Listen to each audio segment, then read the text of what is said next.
Then you'll eat beside me from now on. When a dying widow's last scrap of pride meets a stranger's unexpected mercy, everything changes. Montana, 1875. 3 starving children, an empty larder, a mother choosing death over shame. Then a cowboy knocks, asking only for water, but what he offers instead will either save them all or destroy what little dignity they have left.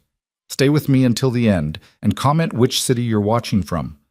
I want to see how far this story travels. The wind that swept across the Montana Territory in the winter of 1875 carried no mercy.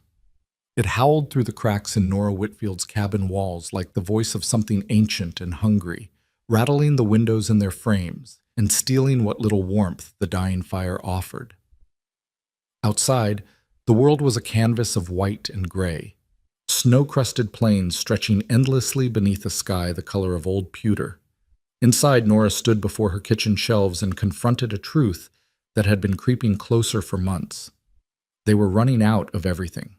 Not just food, not just firewood or lamp oil, or the dozen other necessities that kept a homestead alive through a brutal winter. They were running out of time, running out of hope, running out of reasons to believe tomorrow would be any different from today. Her hands trembled as she reached for the last jar of preserved beans, the very last one, sitting alone on a shelf that had once groaned under the weight of her careful preparations. Sarah Whitfield had taught her daughter well.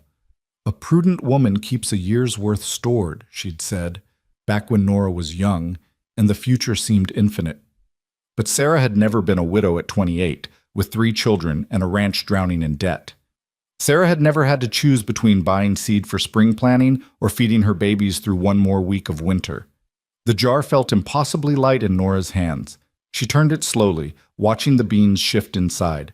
Not enough for a proper meal, barely enough for a thin soup if she stretched it with water and the last handful of barley. Behind her, the cook stove ticked and pinged as it cooled, its belly empty of fuel. She'd burned the last of the split wood that morning. Tomorrow she'd have to start breaking up furniture or venture out to the woodpile that David had left half-finished before. No, she wouldn't think about David. Not now. Not when she needed to stay strong. "Mama?" The small voice came from the doorway, thin and uncertain. "Mama? Is it supper time?" Nora turned to see her youngest, Emma, hovering at the threshold of the kitchen. 5 years old, all bones and wide blue eyes and a face that had grown gaunt over the long winter. The little girl clutched a rag doll that had been her Christmas present, the only Christmas present any of them had received, and watched her mother with the terrible patience of children who have learned not to ask for too much. "Soon, sweetheart," Nora managed, her voice steadier than she felt. "Go tell your brother and sister to wash up." Emma nodded and disappeared, her bare feet padding softly across the wooden floor. Bare feet in February. Nora's throat tightened. The girl's shoes had worn through in December, and there was no money for new ones. There was no money for anything. The bank draft that had arrived last week sat like a coiled snake on the mantelpiece, a polite reminder that Mr. Josiah Kemp of the First Bank of Helena expected payment on the mortgage by the end of March, or the property would be forfeit. Never mind that David had died in November, his lungs destroyed by the pneumonia that swept through the valley like divine judgment. Never mind that she'd sold everything that wasn't nailed down, David's saddle, his rifle, even her mother's silver candlesticks, just to keep the children fed through December. The bank didn't care about widows or orphans. The bank cared about money, and Nora Whitfield had none.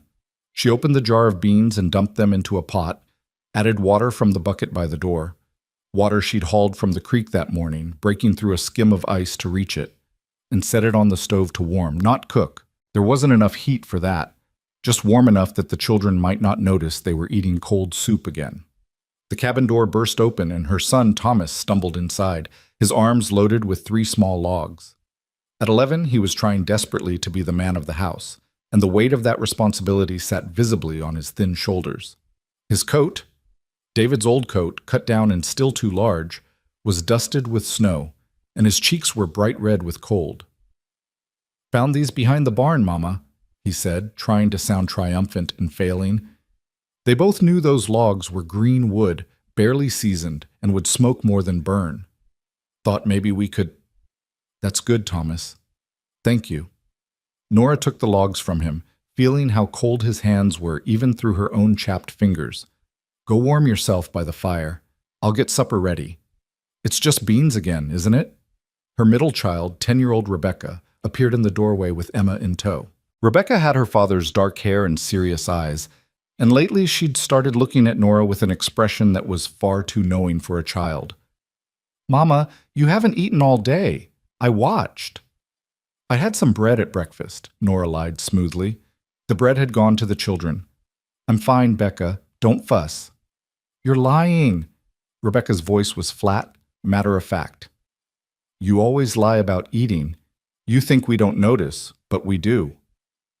The words hung in the cold air between them. Nora wanted to snap at her daughter, to send her away with sharp words about respecting her elders. But what was the point? Rebecca was right. She had been lying. For weeks now, Nora had been giving her own portions to the children, telling herself she could manage on less, that she was stronger, that mothers were meant to sacrifice. But her body was starting to betray her. Dizzy spells when she stood too quickly, a bone-deep exhaustion that sleep couldn't touch.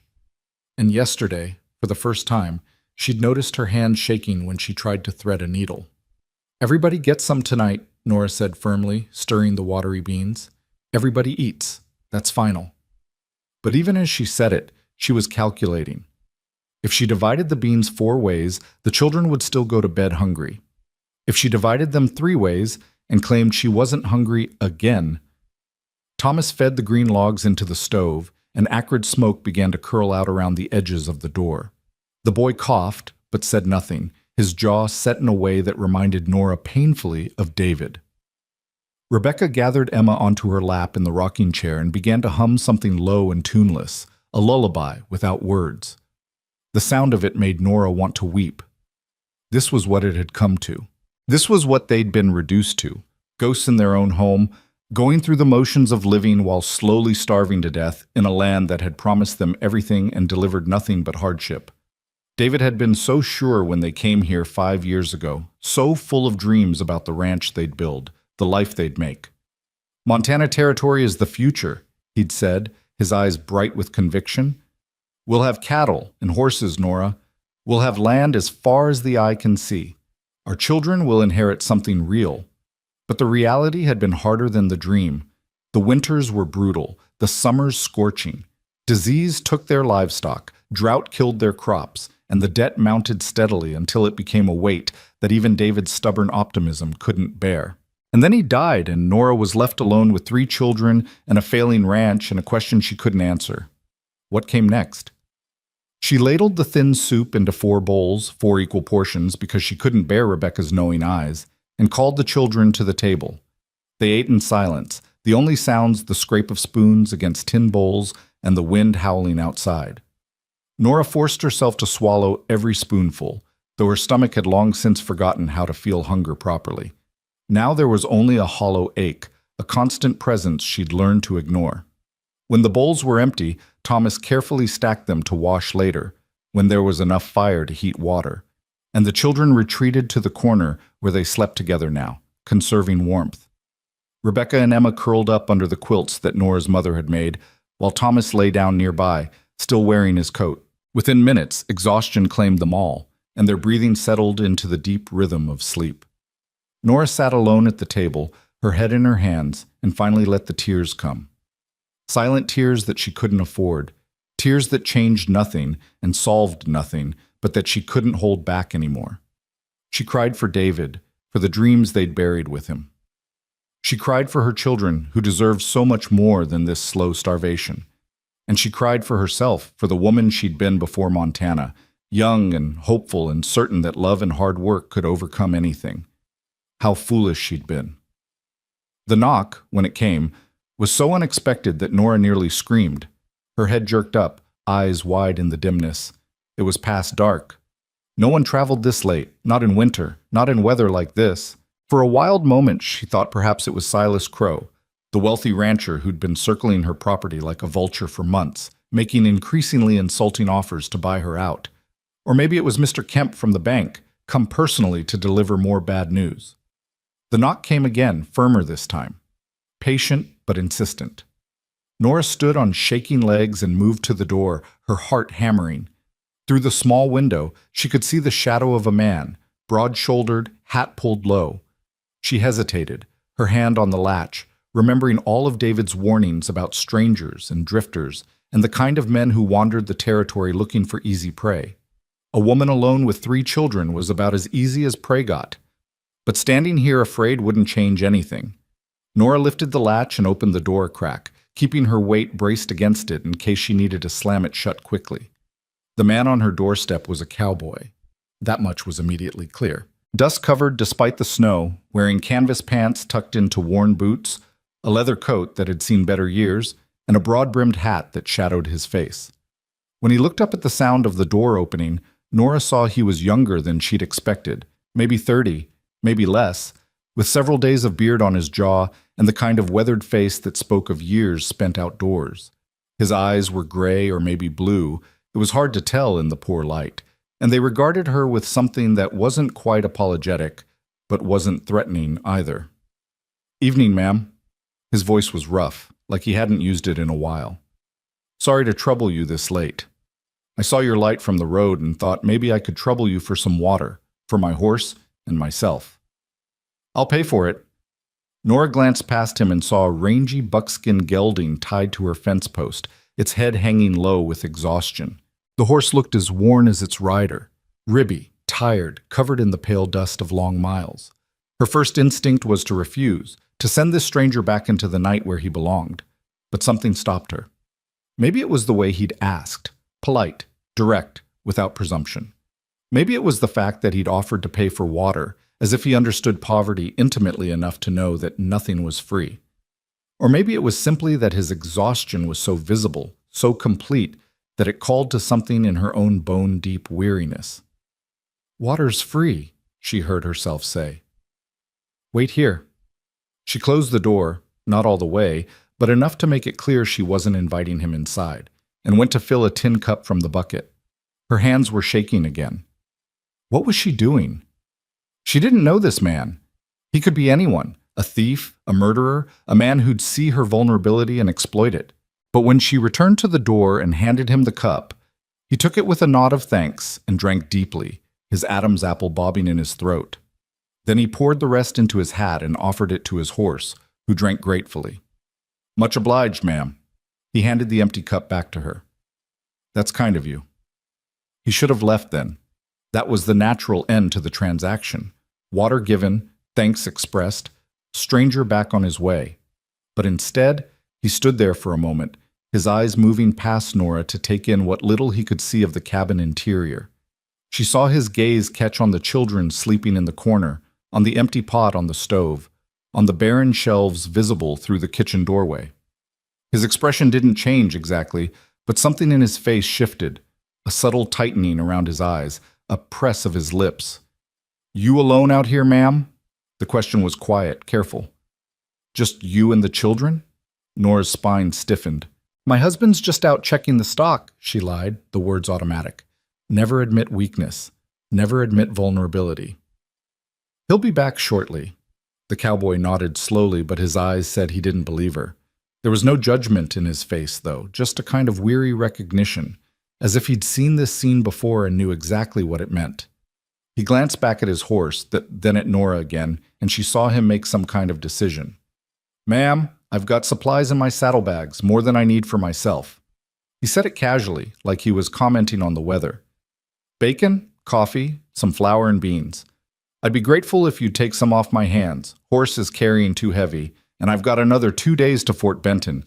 I'd pay you to take it, but I suspect you won't accept money." The lie was so transparent, so carefully constructed to preserve her dignity, that Nora felt something crack inside her chest. This stranger, this unnamed cowboy who owed her nothing, was trying to help her. Not with pity, not with charity that would sting like acid on her pride, but with a lie so gentle it was almost a kindness in itself. She should refuse. She should send him away and bolt the door and pretend this moment had never happened. But behind her, Emma whimpered in her sleep, the sound of a hungry child dreaming, and Nora felt her resolve crumble like ash. "I can't pay you," she said, her voice barely above a whisper. "I don't have money." "Didn't ask for money, ma'am." Asked you to help lighten my horse's load. He tipped his hat slightly. If you want to repay it someday, you can do the same for someone else who needs it. That's payment enough. Nora stepped back from the door, her throat too tight for words, and watched as the cowboy moved to his horse and began unbuckling his saddlebags. He worked quickly, efficiently, pulling out wrapped parcels and canvas sacks that he carried to the doorstep. Bacon wrapped in paper, a sack of flour that must have weighed 10 pounds, coffee beans in a tin, dried beans, even a small jar of honey, precious as gold. Had this honey from a trader in Virginia City, he said, setting it carefully on the growing pile. But I don't have much taste for sweet things. Seemed ashamed to waste it. Another lie, Nora thought distantly. Another careful, deliberate lie, designed to let her keep her dignity while accepting help she desperately needed. She wanted to thank him, to tell him what this meant, but the words lodged in her throat like stones. Instead, she watched in silence as he made 3 trips from horse to doorstep, building a small mountain of supplies that represented more wealth than she'd seen in months. When he was finished, he stepped back and picked up his hat, which he'd set aside while working. Well, that's that. That's much obliged for the water, ma'am, and for the help with the horse. Wait, Nora's voice came out rougher than she intended. What's your name? I should know. I should know who to thank. The cowboy hesitated, like he was considering whether names mattered in this moment. Then he said simply, Luke Barrett, ma'am. Headed north looking for ranch work. Heard there might be something up in Fort Benton. I'm Nora Whitfield. She gestured vaguely at the cabin behind her, encompassing the whole sorry situation with one tired motion. This was my husband's ranch. He passed in November. It's just me and the children now. Luke nodded, his face grave. I'm sorry for your loss, Mrs. Whitfield. He settled his hat back on his head, tugged it into place.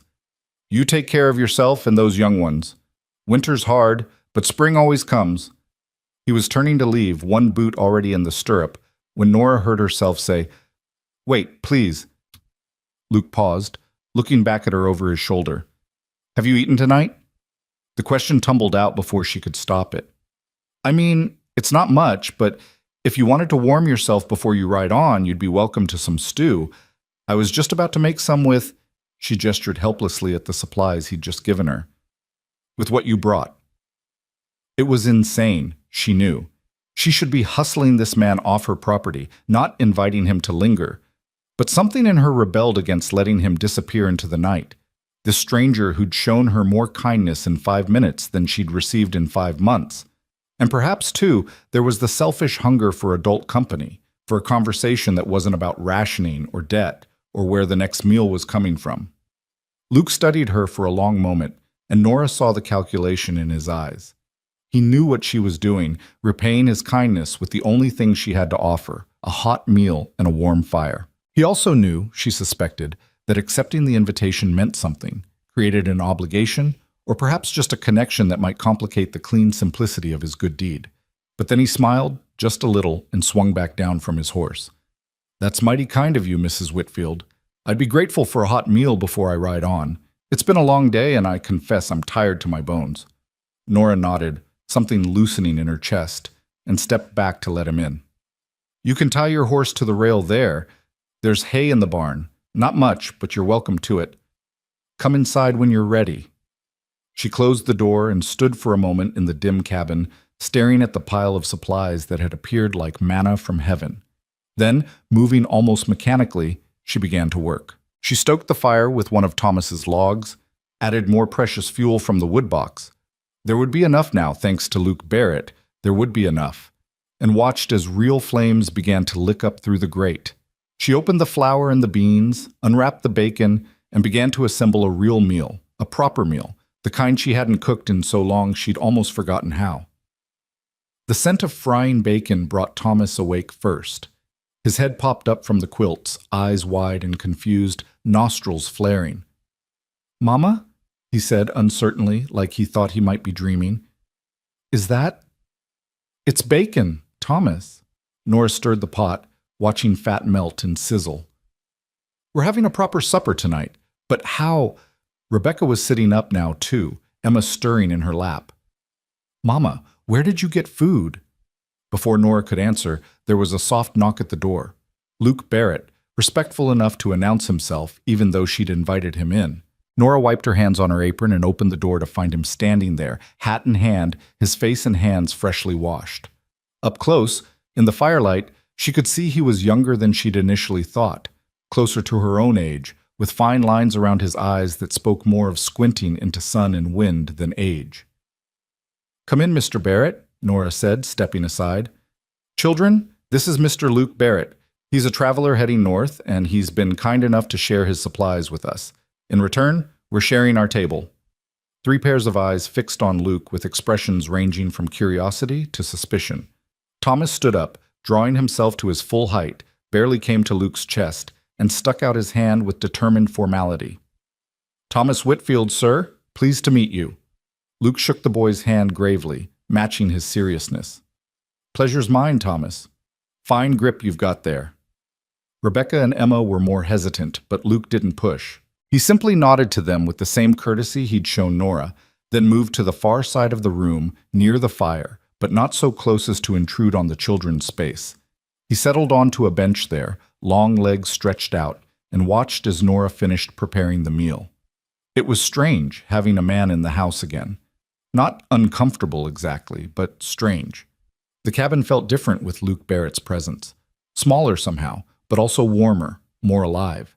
He didn't fill the space the way David had, with constant motion and noise and plans. Instead, he simply existed there, quiet and solid, like a piece of furniture that had always belonged.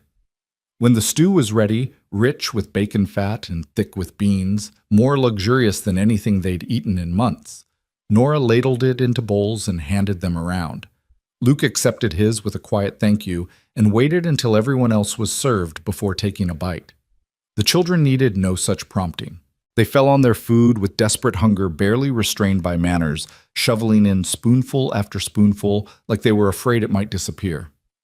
Nora watched them eat and felt tears prick her eyes again. When was the last time she'd seen them like this?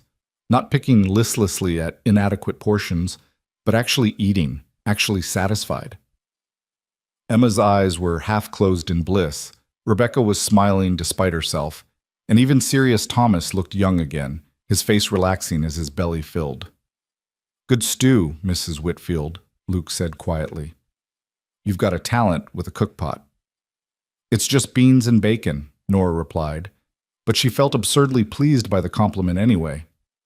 "Nothing fancy. Sometimes plain is best." Luke scraped his bowl clean and set it aside.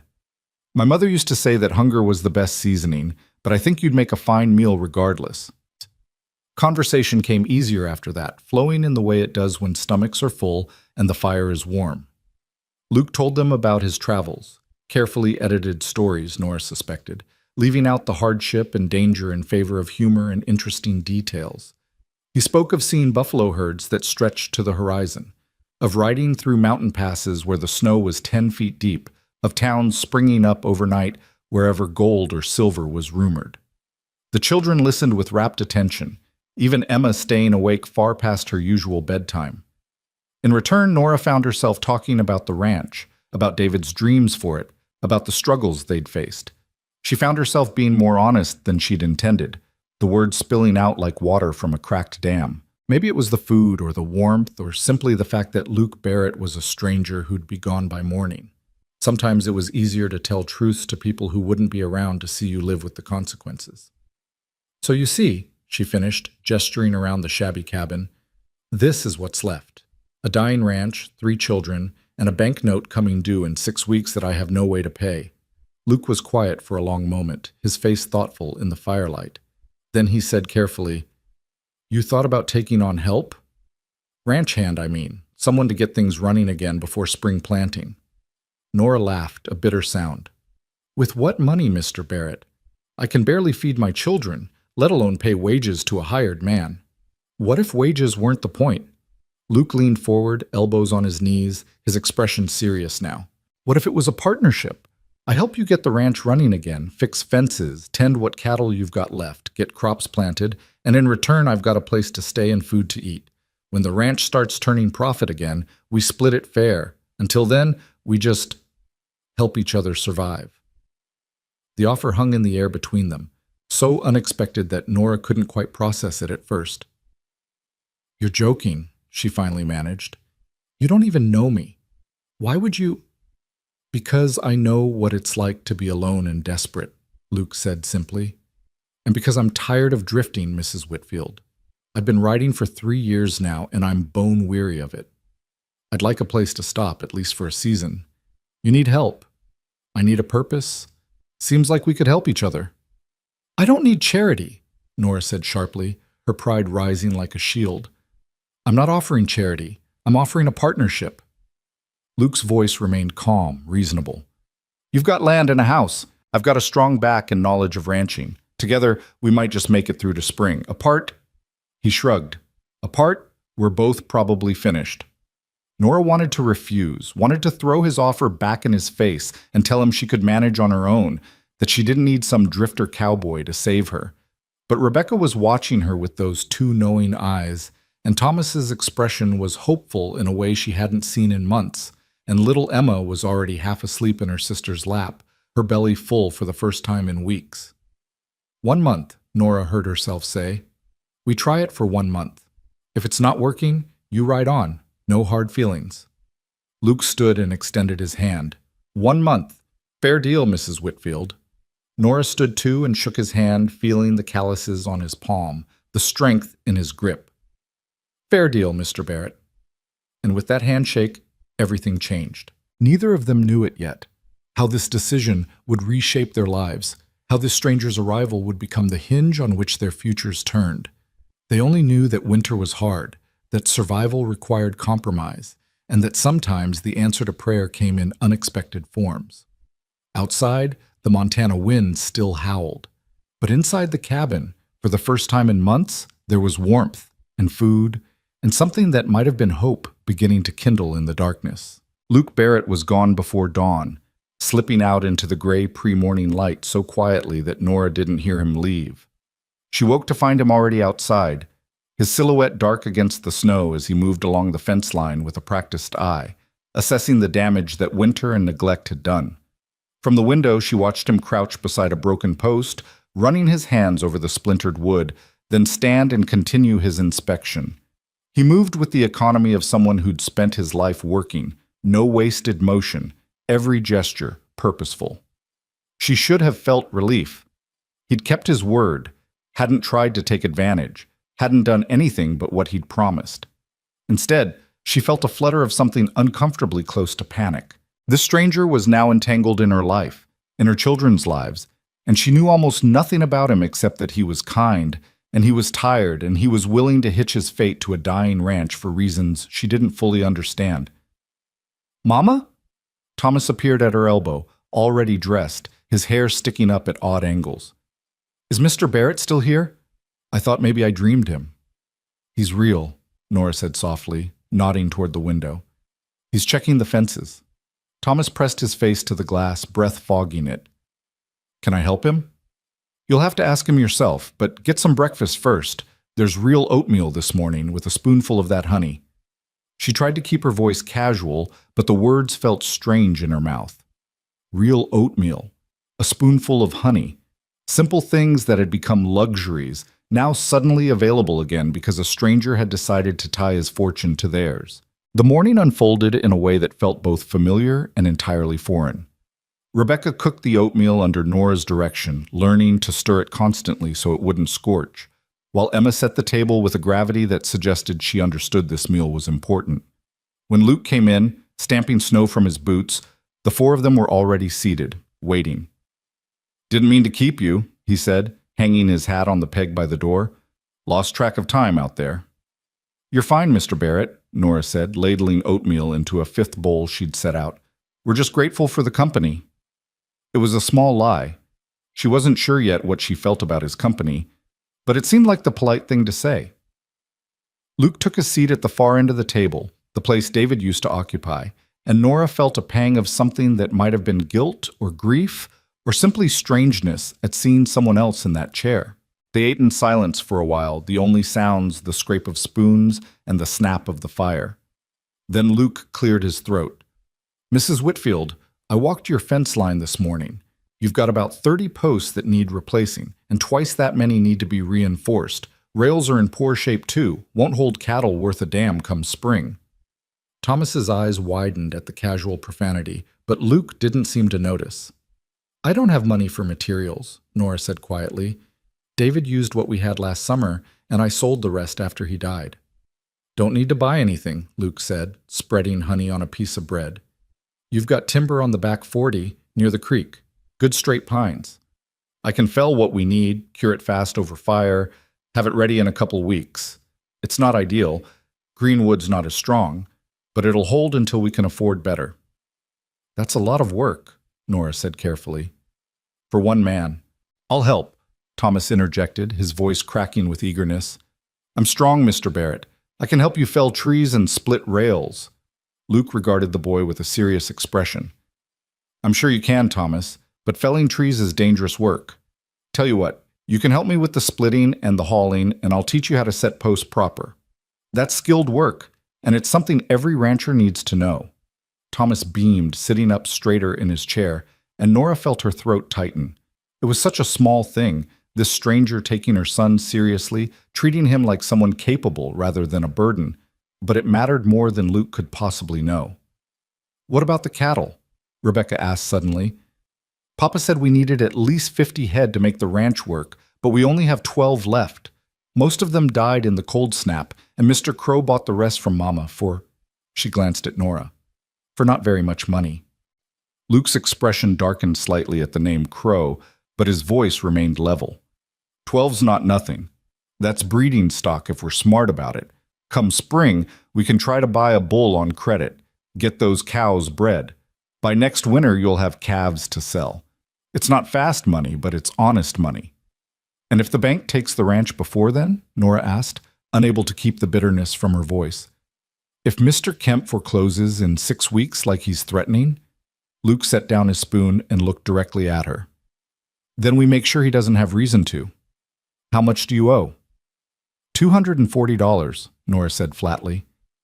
Plus interest. Call it $260 by March. Luke whistled low. That's steep. David borrowed it to buy breeding stock 3 years ago. We were going to pay it off gradually, but then the winter killed half the herd, and the drought took the hay crop, and... She shrugged helplessly.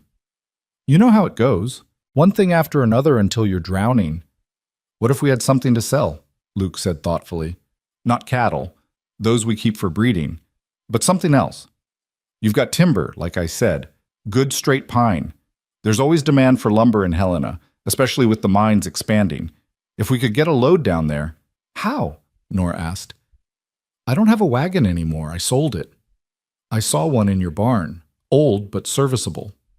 That's got a broken axle. David was going to fix it before... She stopped, the sentence unfinished but complete in its implication. I can fix a broken axle, Luke said simply. Might take me a few days, but I can do it. And if we get that wagon running, we can haul timber. Won't make $200, but it might make $50 or $60. Every bit helps. Nora stared at him, this stranger who was already planning their survival like it was his own, and felt something shift in her chest. Not trust, exactly. It was too soon for that. But maybe the beginning of trust. The tentative sense that perhaps she wasn't alone in this fight anymore. All right, she said quietly. 1 month, like we agreed. We fix fences, repair the wagon, cut timber. We try to save the ranch. Luke nodded once, decisive. 1 month. The days that followed took on a rhythm that felt almost normal. Luke woke before dawn and worked until dark, moving through the ranch's seemingly endless list of problems with methodical efficiency. He fixed the broken axle on the wagon, fabricating a new pin from scrap metal in the barn and heating it red-hot in a makeshift forge he built from river stones. He patched the holes in the barn roof that had been letting in snow, causing the hay to rot. He cleared the ice from the watering trough and reinforced it with fresh planks. He did all of this with minimal conversation, asking Nora's permission for major decisions, but otherwise simply seeing what needed doing and doing it. Thomas shadowed him like a devoted puppy, learning despite Luke's initial protests. Nora watched from the cabin windows as her son learned to swing an axe properly, to measure twice before cutting, to pound fence posts at the correct angle. Luke was patient but exacting, correcting Thomas's mistakes without making him feel stupid, praising his successes without overinflating them. It was good for the boy, Nora realized. He needed a man's guidance, needed someone to show him how to be capable in a world that demanded capability. Rebecca and Emma helped in their own ways. Rebecca took over most of the cooking, following Nora's instructions but adding her own touches. A pinch more salt, an extra handful of dried herbs from the garden Nora had maintained through the summer. The girl had a natural talent for it, and Nora felt a surge of pride watching her daughter stir pots with the same concentrated expression Nora's own mother had worn. Emma, too young for heavy work, became the ranch's runner, carrying water and tools and messages between the various work sites, important in her own small way. And Nora herself worked harder than she had in months, her body remembering what it felt like to have energy again. With food in her belly, real food, regular meals, the dizziness faded and the trembling stopped. She mended clothes, preserved what little food they could spare, kept the cabin clean and warm. She also walked the ranch each afternoon, taking inventory of what they had and what they needed, making lists in her careful handwriting of priorities and possibilities. It was on one of these walks, about a week after Luke's arrival, that she found him at the creek, knee-deep in icy water, wrestling with something heavy beneath the surface. "Mr. Barrett?" she called out, alarmed. "What on earth are you doing?" Luke looked up, his face red with cold and effort. "Beaver Dam," he grunted, heaving at something submerged. "Been backing up the creek, flooding your lower pasture. Need to break it loose." "Get out of that water before you freeze to death," Nora said sharply, surprising herself with the command in her voice. "You'll catch your death." "Almost got it." Luke gave one more mighty heave, and suddenly there was a crack and a rush of water as the dam broke apart. He stumbled backward, nearly falling, then waded to shore where Nora waited with her arms crossed. "There. That's better. Water'll drain now, and come spring that pasture'll be usable again." "You're shaking," Nora observed. Indeed, Luke's whole body was trembling with cold, his lips faintly blue. "Come back to the cabin. I'll heat water for coffee." "I'm fine," Luke insisted, but his teeth were chattering hard enough to make the words almost unintelligible. "You're not fine. You're half frozen. Don't be stubborn." Nora turned and started walking back toward the cabin, not waiting to see if he'd follow. After a moment, she heard the squelch of his wet boots behind her. In the cabin, she stoked the fire high and hung a kettle to boil while Luke stood shivering by the hearth, still protesting weakly that he was all right. Nora ignored him and pulled a blanket from the chest, one of her mother's quilts, precious and warm, and draped it around his shoulders. "Take off those wet boots," she ordered, "and your socks. I'll put them by the fire to dry." Luke obeyed, too cold to argue anymore, and Nora felt a flash of something maternal toward him. This grown man who'd been taking care of her family, but clearly had no one taking care of him. She made strong coffee, added a precious spoonful of sugar, and pressed the cup into his hands. "Drink," she said firmly. "All of it." Luke drank, his shaking gradually subsiding as warmth returned to his body. When he'd finished the coffee, Nora poured him another cup and sat down across from him, studying his face in the firelight. There were lines there she hadn't noticed before, marks of hardship and loss that ran deeper than weather wear. "You don't have to nearly kill yourself for us," she said quietly. "The dam could have waited for warmer weather." "Can't wait for everything," Luke replied, his voice rough from the cold. "Spring will be here before we know it, and if we're not ready—" He shrugged. "Besides, I've worked in colder water than that. I'll be fine." "Where are you from originally, Mr. Barrett?" Nora asked, surprising herself with the personal question. "You've never said." Luke was quiet for a long moment, staring into the fire. "Missouri," he finally said. "Little town called Independence. Grew up on a farm, learned ranching from my father. He was a good man, taught me everything I know about cattle and crops and honest work." "Was?" "Died 6 years ago, cholera epidemic. Took him and my mother both within a week." Luke's voice was flat, emotionless, but Nora recognized the tone. It was the same one she used when talking about David. The tone of someone who'd learned to lock grief away because letting it out was too dangerous. "Farm went to my older brother. I stayed on for a while, working for wages, but it wasn't the same, so I left. Been drifting since." 3 years, you said. 3 years of drifting. 3 years before that working for my brother.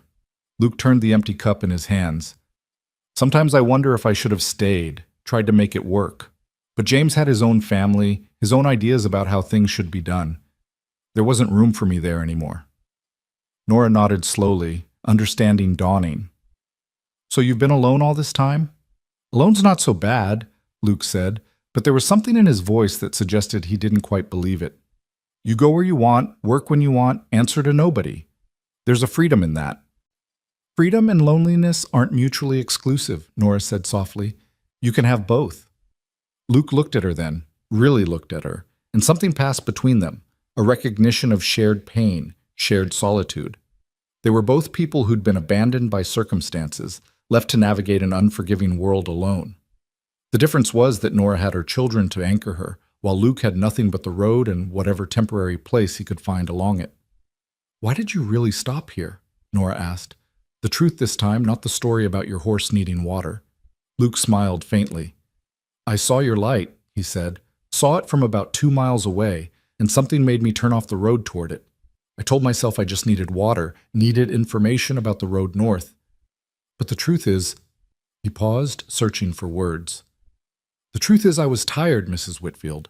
Tired of riding, tired of being alone, tired of waking up in a different place every morning with nobody to care if I lived or died. I saw your light, and for the first time in 3 years I wanted to stop. Really stop, not just pause for a night. So I knocked on your door. And found a widow with 3 hungry children and a failing ranch, Nora said with a bitter laugh. Not much of a stopping place. Found a woman who needed help and wasn't too proud to accept it, Luke corrected gently. Found work that matters, a purpose beyond just surviving another day. That's more than I've had in a long time, Mrs. Whitfield. So maybe I'm the lucky one here. Nora felt heat rise in her cheeks and looked away, uncomfortable with the intimacy of the conversation. This was dangerous territory, getting to know this man, understanding his motivations, seeing him as a person rather than just a pair of capable hands. It created connections, obligations, the possibility of hurt. But before she could change the subject, the cabin door burst open and Thomas tumbled in, followed more sedately by Rebecca with Emma in tow.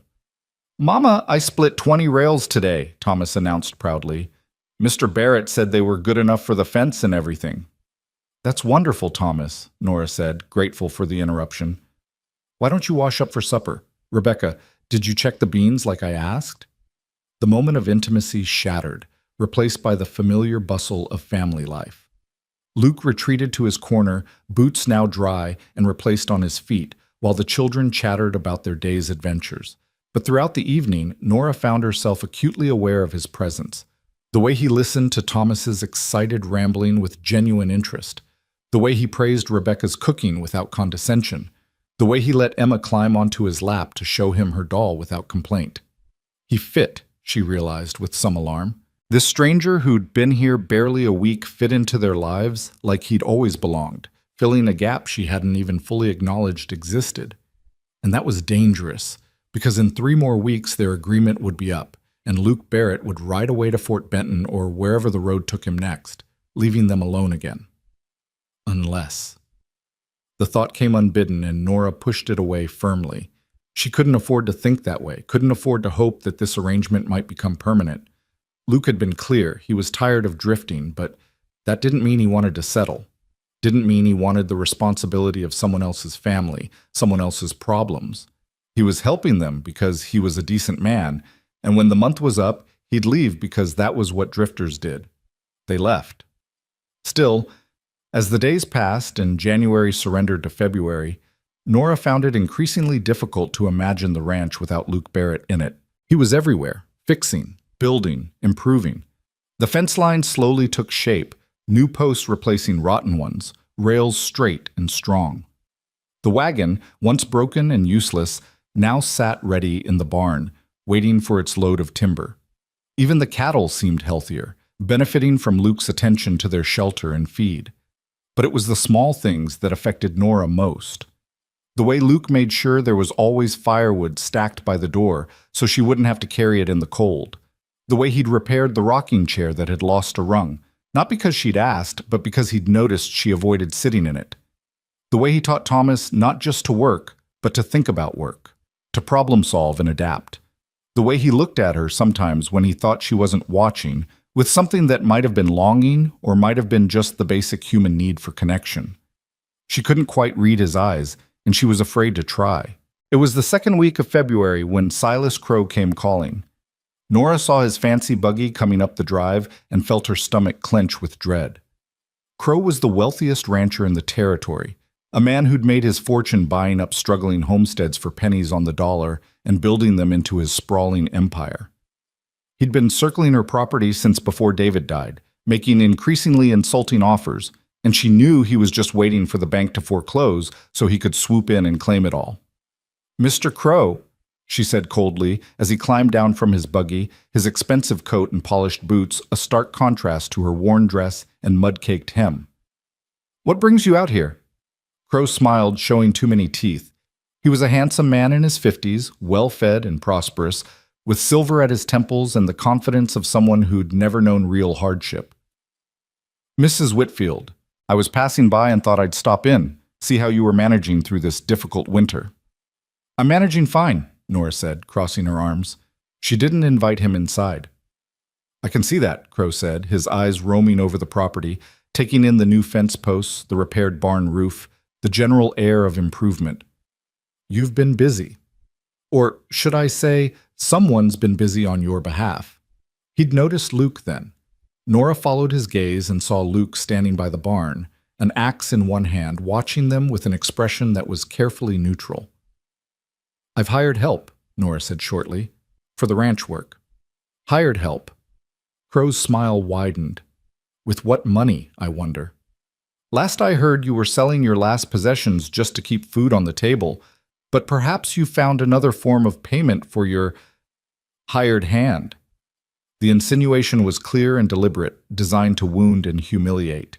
Nora felt rage rise hot in her throat, but before she could respond, Luke was there, moving with that deceptive quiet of his, placing himself between Nora and Crow.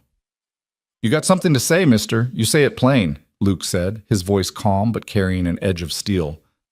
None of this dancing around with ugly implications. Crow's smile faltered slightly. "I don't believe we've been introduced. I'm Silas Crow, owner of the Double C Ranch, the largest spread in 3 counties. Luke Barrett. I'm helping Mrs. Whitfield get her ranch back on its feet." Luke didn't offer his hand, and after a moment, Crow lowered his own. "Was there something you needed, Mr. Crow? Because if not, we've got work to do." "I came to make Mrs. Whitfield an offer," Crow said, recovering his composure. "A generous offer, given her circumstances. $150 for the property. Immediate payment. She can use it to relocate somewhere more suitable for a woman alone with children." "That's half what it's worth," Luke said flatly before Nora could respond. "Less than half. And you know it." "It's more than the bank will give her when they foreclose," Crow countered. "Which they will, in about 4 weeks. At least this way she gets something." "The ranch isn't for sale," Nora said, finding her voice. "Not to you, not to anyone. I'm going to make the payment to the bank, and I'm going to keep my home." Crow laughed, genuinely amused. "With what, Mrs. Whitfield?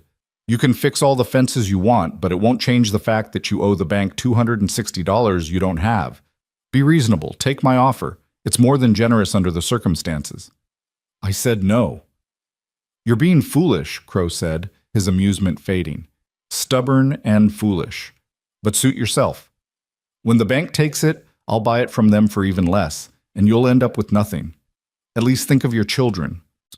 "My children are none of your concern," Nora said coldly. "Now get off my property, Mr. Crow. You're not welcome here."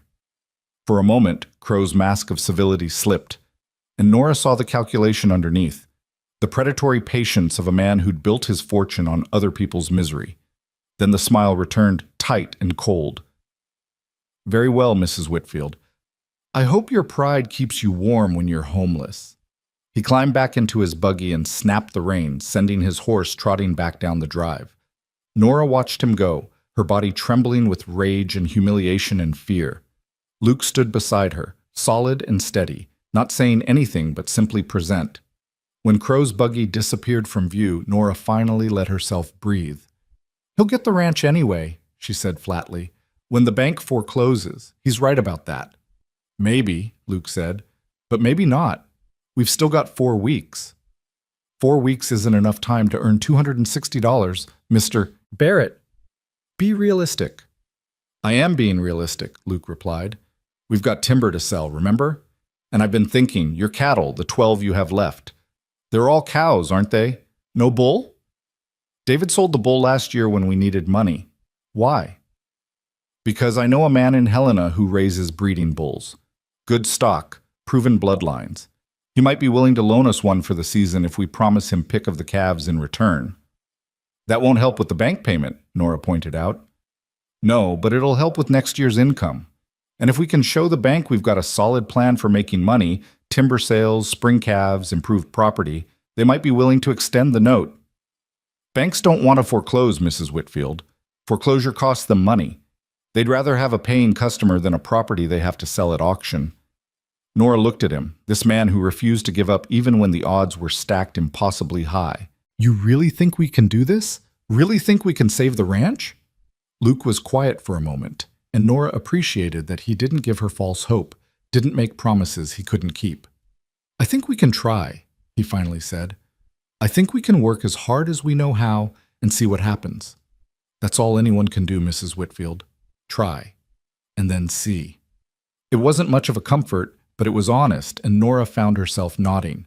All right, she said, we try. That evening, after the children were asleep, Nora sat at the table making lists by lamplight, lists of what they needed to do, what they needed to earn, how they might possibly cobble together enough money to satisfy the bank.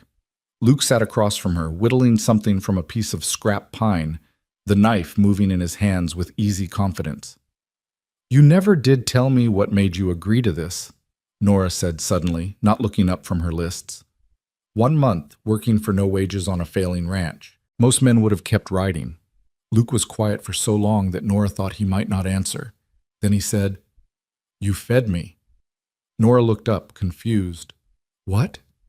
That first night, you had barely enough food for your children, but you made a meal and shared it with a stranger. You didn't have to do that. You could have taken my supplies and sent me on my way. But you didn't. He looked at her directly, his gray eyes serious in the lamplight. That meant something, Mrs. Whitfield. It meant you were someone worth helping. Someone who understood that we're all just trying to survive, and that maybe the way we survive is by helping each other. That's a lot to read into a bowl of stew, Nora said, her voice unsteady. Maybe. But I've been a lot of places and met a lot of people, and I've learned to recognize kindness when I see it. Real kindness, not the performative kind. You were kind when you had no reason to be, when you got nothing from it. Luke turned back to his whittling. That's the kind of person I want to help. That's the kind of place I want to be. Nora felt tears prick her eyes and looked back down at her lists, blinking hard.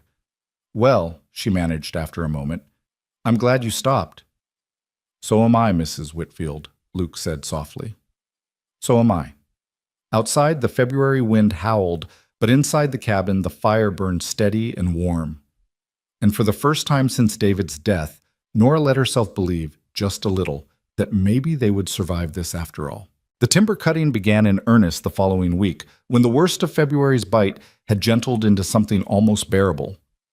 Luke and Thomas set out each morning into the pine forest on the back 40, their breath misting in the cold air, axes slung over their shoulders. Nora watched them go with a mixture of pride and worry. Pride because Thomas walked taller these days, his shoulders squared with purpose, and worry because timber work was dangerous, and she'd already lost one man to this unforgiving land. But Luke was careful. She'd grant him that. He taught Thomas to read the trees before cutting, to judge the lean and the wind, to plan the fall so nothing unpredictable happened. He taught him to yell timber and stand clear to watch for widowmakers, those hanging branches that could break loose and kill a man in an instant. And he never let the boy work beyond his strength, calling breaks when Thomas's young arms started to shake, sharing water and the hard bread Rebecca had packed for them. They worked like that for 10 days straight, felling pines that Luke had marked the week before, trimming branches, cutting the trunks into manageable lengths. The sound of axes echoed across the ranch from dawn until dusk, a steady rhythm that became the soundtrack of their days. Rebecca and Nora took turns bringing them lunch at midday, walking through the snow with baskets of food, finding them always working. Luke's shirt damp with sweat despite the cold, Thomas's face red with exertion and pride. "How many more do you need?" Nora asked one afternoon, watching Luke notch another trunk with practiced efficiency. "Another 3, maybe 4, Luke replied, pausing to wipe his brow. "Want to have enough for a full wagon load. More timber means better price in Helena." "When will you leave?" The question came out more anxiously than Nora intended, and she saw Luke's eyes flicker to her face. "Day after tomorrow, if the weather holds. It's a 2-day journey to Helena, 2 days back. I'll be gone maybe 5 or 6 days total." He went back to his axing, but added casually, "Thomas is welcome to come with me if you're agreeable. Boy's earned it, and it'd be good for him to see how timber's sold, learn the business side of ranching." Nora's first instinct was to refuse. 5 or 6 days without her son felt impossibly long, especially when she'd already lost so much. But she looked at Thomas, who'd stopped his own work to stare at Luke with naked hope, and knew she couldn't deny him this. The boy needed this, needed to feel capable and trusted, and like he was contributing something real to their survival. "All right," she said quietly, "but you take care of him, Mr. Barrett. If anything happens—" "Nothing will happen," Luke interrupted gently. "You have my word on that, Mrs. Whitfield." That evening, Nora pulled Thomas aside while Luke was tending to his horse. "You listen to Mr. Barrett while you're gone," she said, gripping her son's shoulders. "You do exactly what he says. You hear me? And you stay close to him in Helena. It's a rough town, and I don't want you getting into any trouble." "I will, Mama," Thomas promised, his eyes shining with excitement. "I'll be careful, I promise. And I'll help Mr. Barrett get the best price for our timber. Just wait and see." "I know you will, sweetheart." Nora pulled him into a hug, breathing in the scent of him, wood smoke and pine sap, and the particular smell that was just Thomas. "I'm proud of you. Your father would be proud too." She felt the boy stiffen slightly at the mention of David, then relax into her embrace. They stood like that for a long moment, mother and son, before Thomas pulled away and went to help Luke load the wagon for the next day's departure. They left at first light, the wagon piled high with cut timber, Luke's horse tied to the back, and Thomas sitting proudly on the bench seat beside him. Nora stood in the doorway with Rebecca and Emma, watching until the wagon disappeared over the rise, feeling like part of her heart was riding away with them. Rebecca slipped a hand into hers and squeezed. "They'll be fine, Mama," the girl said with a confidence Nora wished she felt. "Mr. Barrett won't let anything happen to Thomas." "I know," Nora said, though knowing and believing were two different things. "Come on, let's get to work. Those fences won't mend themselves." The ranch felt emptier without Luke and Thomas, quieter in a way that had nothing to do with sound. Nora found herself listening for the ring of axes, for Luke's low voice instructing Thomas, for the easy back and forth that had become familiar. Instead, there was only wind and the occasional lowing of cattle and the small domestic sounds she and the girls made as they went about their work. But there was also a strange kind of peace in it.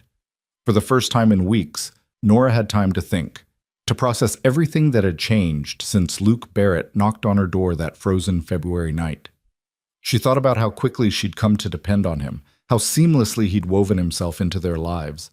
And she thought about what would happen when their month was up, less than 2 weeks now, and whether he'd actually leave as planned, or whether there might be some way to convince him to stay. That thought troubled her more than she wanted to admit. She'd been so certain she didn't need anyone, that she could manage on her own if she just worked hard enough and sacrificed enough. But Luke had shown her the lie in that. Some burdens were simply too heavy for one person to carry, some problems too big for pure determination to solve. She needed help. The question was whether accepting that help meant becoming dependent on a man who might disappear as suddenly as he'd appeared. On the second night of their absence, Nora was mending by lamplight when Rebecca spoke up from her corner where she was teaching Emma her letters. "Mama, is Mr. Barrett going to stay?" The question was so direct, so perfectly aligned with Nora's own thoughts, that she nearly dropped her needle. "What makes you ask that, Becca?" "Because our month's almost up," Rebecca said matter-of-factly. "That was the deal you made with him. 1 month. But he's done so much work, and Thomas says the ranch is starting to look good again. and I just wondered if maybe he'd want to stay longer. I don't know, sweetheart, Nora said honestly. Mr. Barrett's a drifter. He goes where the work is. When our month is up, he'll probably move on to Fort Benton like he planned. But what if he doesn't want to move on? Emma piped up, her small voice serious. What if he likes it here with us? Then that would be wonderful, Nora said carefully. But we can't assume what other people want, girls. Mr. Barrett has his own life, his own plans. We're grateful for his help, but we can't expect him to give up his freedom for us. Don't you want him to stay? Rebecca pressed, her dark eyes too knowing as always. I see how you look at him sometimes, Mama, like you did at Papa. Nora felt heat flood her face. That's not... I don't... She stopped, gathering herself. Mr. Barrett is a good man who's been kind to us. That's all. And it's inappropriate to suggest otherwise, Rebecca. Do you understand? Rebecca nodded, but her expression suggested she understood far more than Nora was admitting. The girl was too perceptive for her own good, seeing things that Nora herself was trying desperately not to acknowledge. Like the way her heart lifted when Luke came in from work each evening, or the way she found herself listening for his voice, seeking his opinion, depending on his strength in ways that went beyond the merely practical. It was dangerous, this growing attachment. David had been dead less than 4 months. It was too soon to feel anything for another man, too soon to even think about it. And yet here she was, lying awake at night wondering if Luke Barrett might be more than just hired help, might be something that resembled hope for a future she'd thought was closed to her forever. The third day without them dragged interminably. Nora threw herself into work, mending, cleaning, organizing, anything to keep her hands busy and her mind occupied. But by evening, she was pacing the cabin like a caged animal, going to the window every few minutes to peer out at the empty road, anxiety gnawing at her stomach. They're not due back until tomorrow, Rebecca reminded her gently. Probably late tomorrow, if the selling took time. I know, Nora said, pressing her forehead against the cold glass. I know that. She trailed off, unable to articulate the nameless dread that had taken hold of her. What if something had happened? What if there had been an accident, or trouble in Helena, or a dozen other disasters her mind conjured with cruel clarity? What if she'd sent her son away and he wasn't coming back? Mama, come away from the window, Rebecca said firmly, sounding disturbingly like an adult. Come help me with supper. You'll feel better once you eat something. Nora let herself be led away, let her daughter take charge with the same quiet competence that David had once shown. When had Rebecca grown up so much? When had this child become someone she could lean on, someone who noticed when Nora was falling apart and knew how to pull her back from the edge?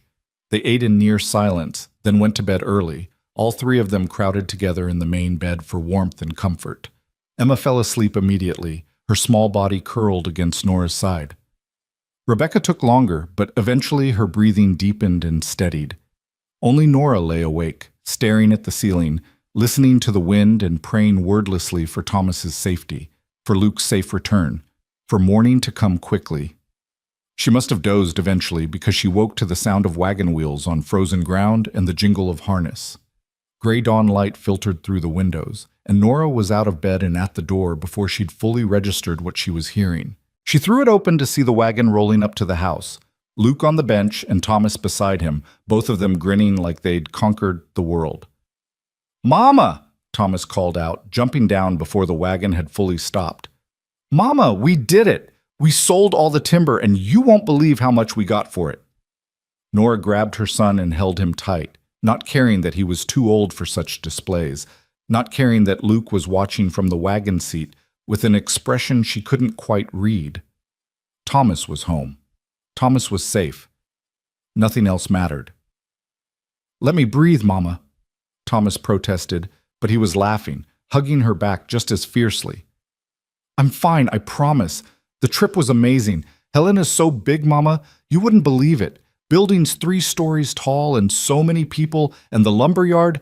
Slow down, Nora said, finally releasing him.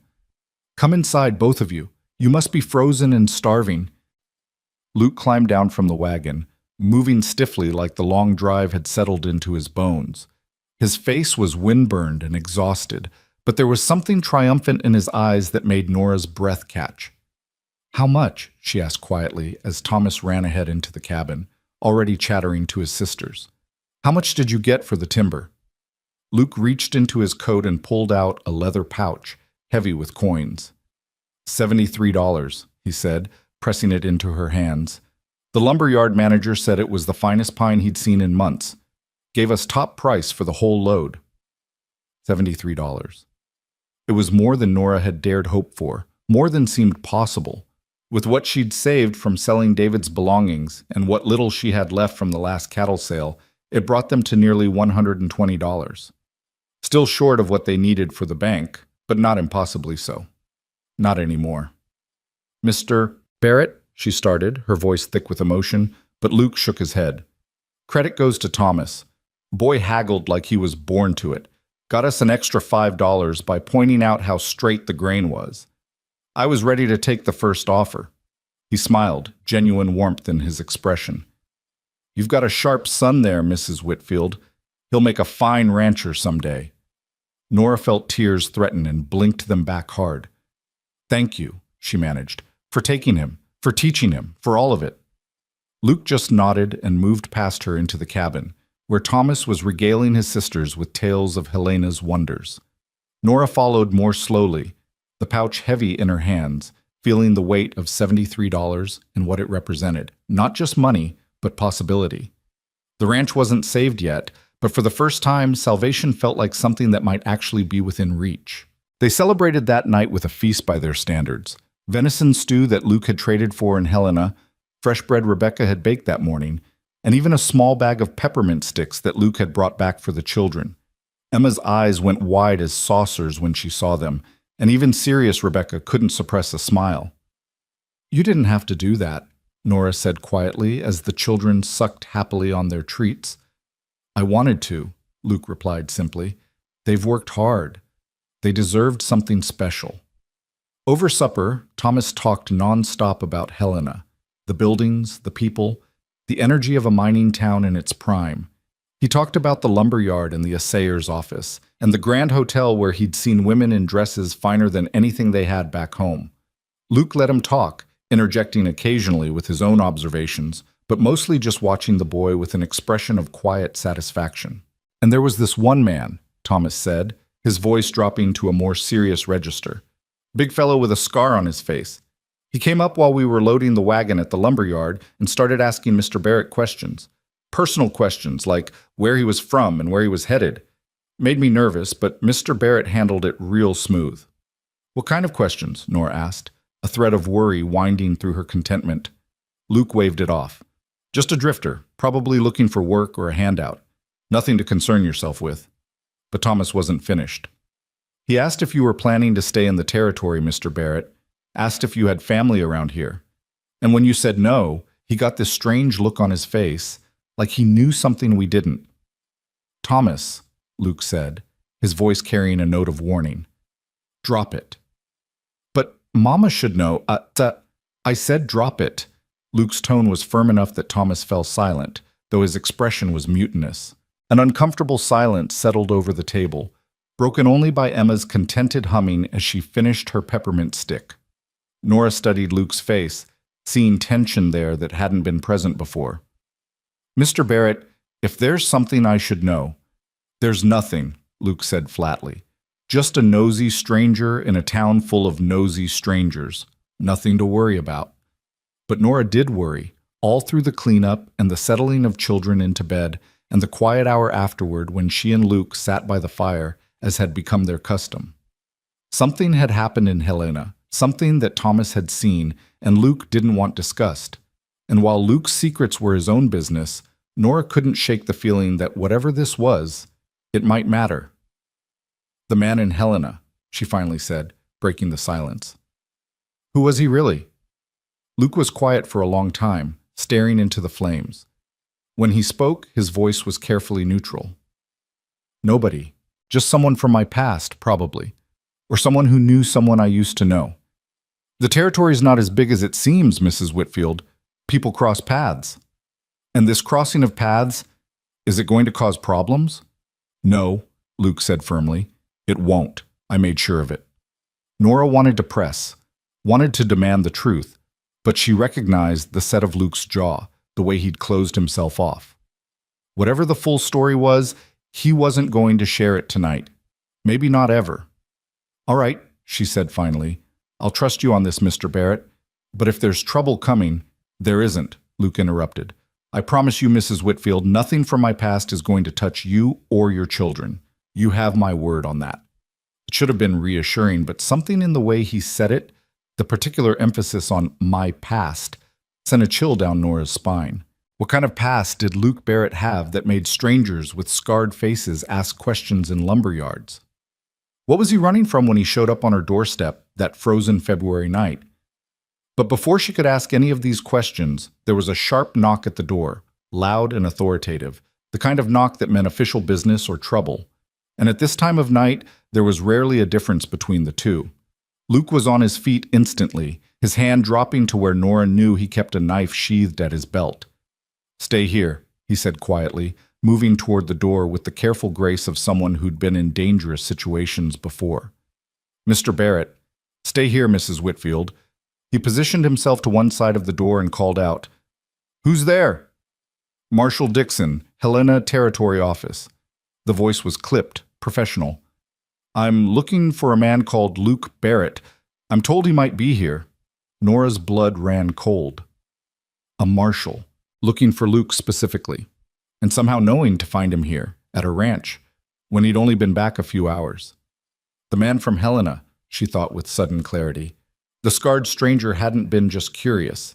He'd been tracking Luke, and now he'd sent the law after him. Luke's face had gone carefully blank, revealing nothing. He opened the door slowly, keeping his body positioned between the marshal and the interior of the cabin where Nora stood frozen. "I'm Luke Barrett," he said evenly. "What can I do for you, Marshal?" Marshal Dixon was a tall man in his 40s, wearing a heavy coat and a badge that gleamed dully in the lamplight. His eyes were sharp and assessing as they studied Luke, then flicked past him to where Nora stood. "Mind if I come in? It's cold out here, and what I have to say might take a minute." "That depends," Luke said, not moving from the doorway. "What's this about?" "About a man named William Barrett," the marshal said, watching Luke's face carefully. "Brothers, I'm guessing, given the family resemblance. He's wanted for robbery in 3 counties, and word is you might know where to find him." Nora saw Luke's shoulders relax fractionally. Whatever he'd been expecting, this apparently wasn't it.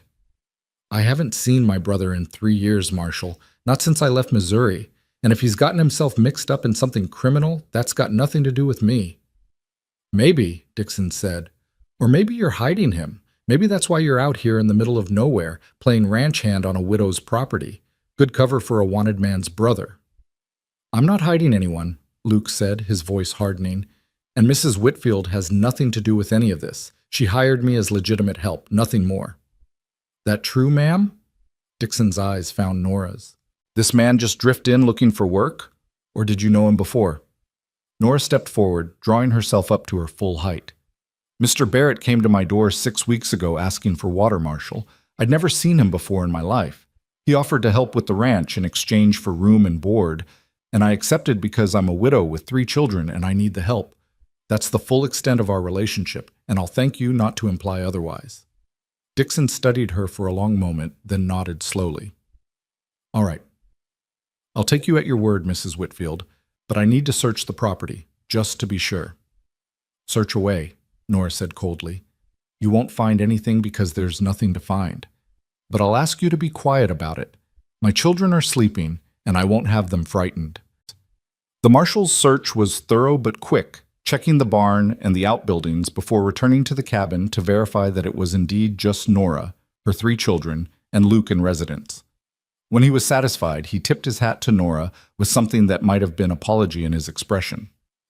"Sorry for the intrusion, ma'am, but when someone reports seeing Luke Barrett and Helena, I have to follow up. His brothers caused a lot of trouble for a lot of people." "My brother's troubles are his own," Luke said quietly. "And if I see him, I'll be sure to let you know, Marshal. But I haven't, and I doubt I will. We weren't close, even before he turned outlaw." Dixon nodded and turned to leave, but paused at the door. "One more thing, Barrett. There's a man asking questions about you and Helena. Big fellow with a scar. Claims he knew you in Missouri. Says you owe him money." Luke's expression didn't change, but Nora saw his hands flex slightly at his sides. I don't owe anybody anything, Marshall. If someone's claiming otherwise, they're lying. Maybe. But he seemed pretty convinced, and he had friends with him, the kind of friends who don't ask polite questions. Dixon's eyes were sympathetic now. Just thought you should know. These kinds of situations have a way of escalating. Appreciated, Luke said shortly. Good night, Marshall.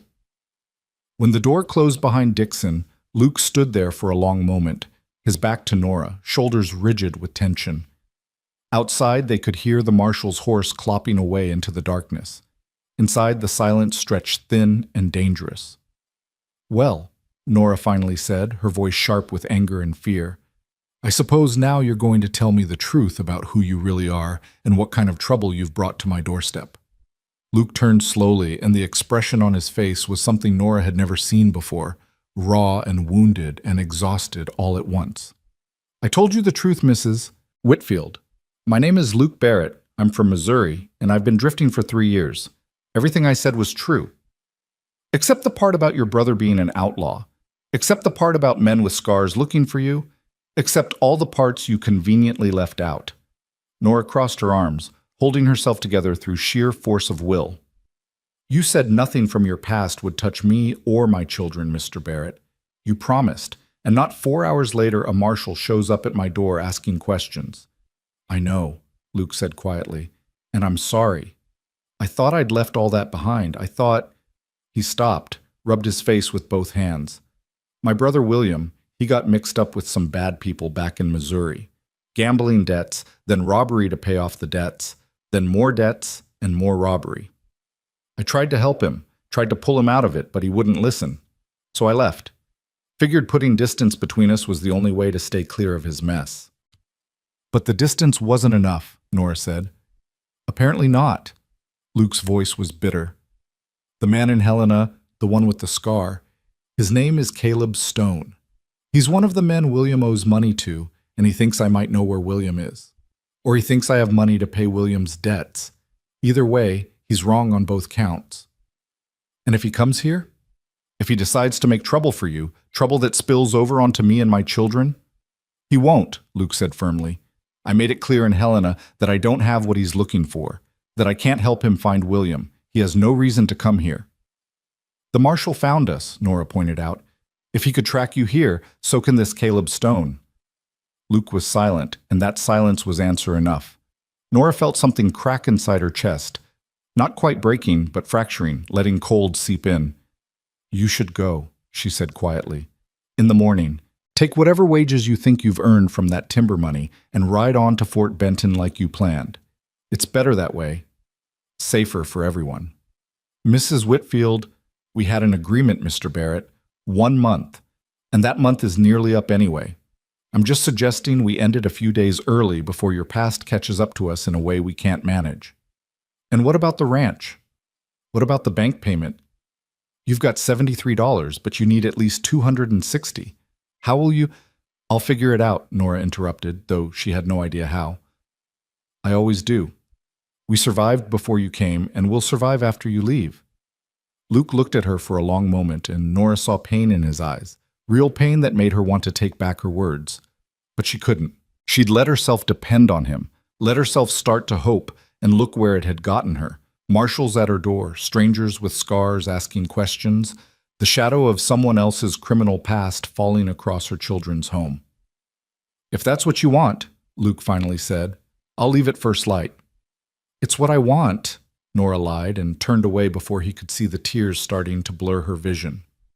Good night, Mr. Barrett. She went to bed without another word, lying down beside her sleeping daughters and staring into the darkness. In his corner, she could hear Luke moving quietly, probably packing his few belongings, preparing for tomorrow's departure. And with every small sound, Nora felt the fragile hope she'd been building crack a little more, until by dawn, it would surely shatter completely, leaving her right back where she'd started, alone, desperate, and running out of time. But dawn came, and Luke Barrett was still there, standing at the corral in the gray light, his horse saddled and ready, but going nowhere. Nora saw him from the kitchen window as she started the morning fire, saw the set of his shoulders and the way he kept looking back at the cabin like he was trying to memorize it. Her hands trembled as she measured out coffee. Real coffee. Another luxury they had because of him. And she had to stop and press her palms flat against the table to steady herself. She'd lain awake most of the night, wrestling with her decision, trying to convince herself it was the right one. Send him away.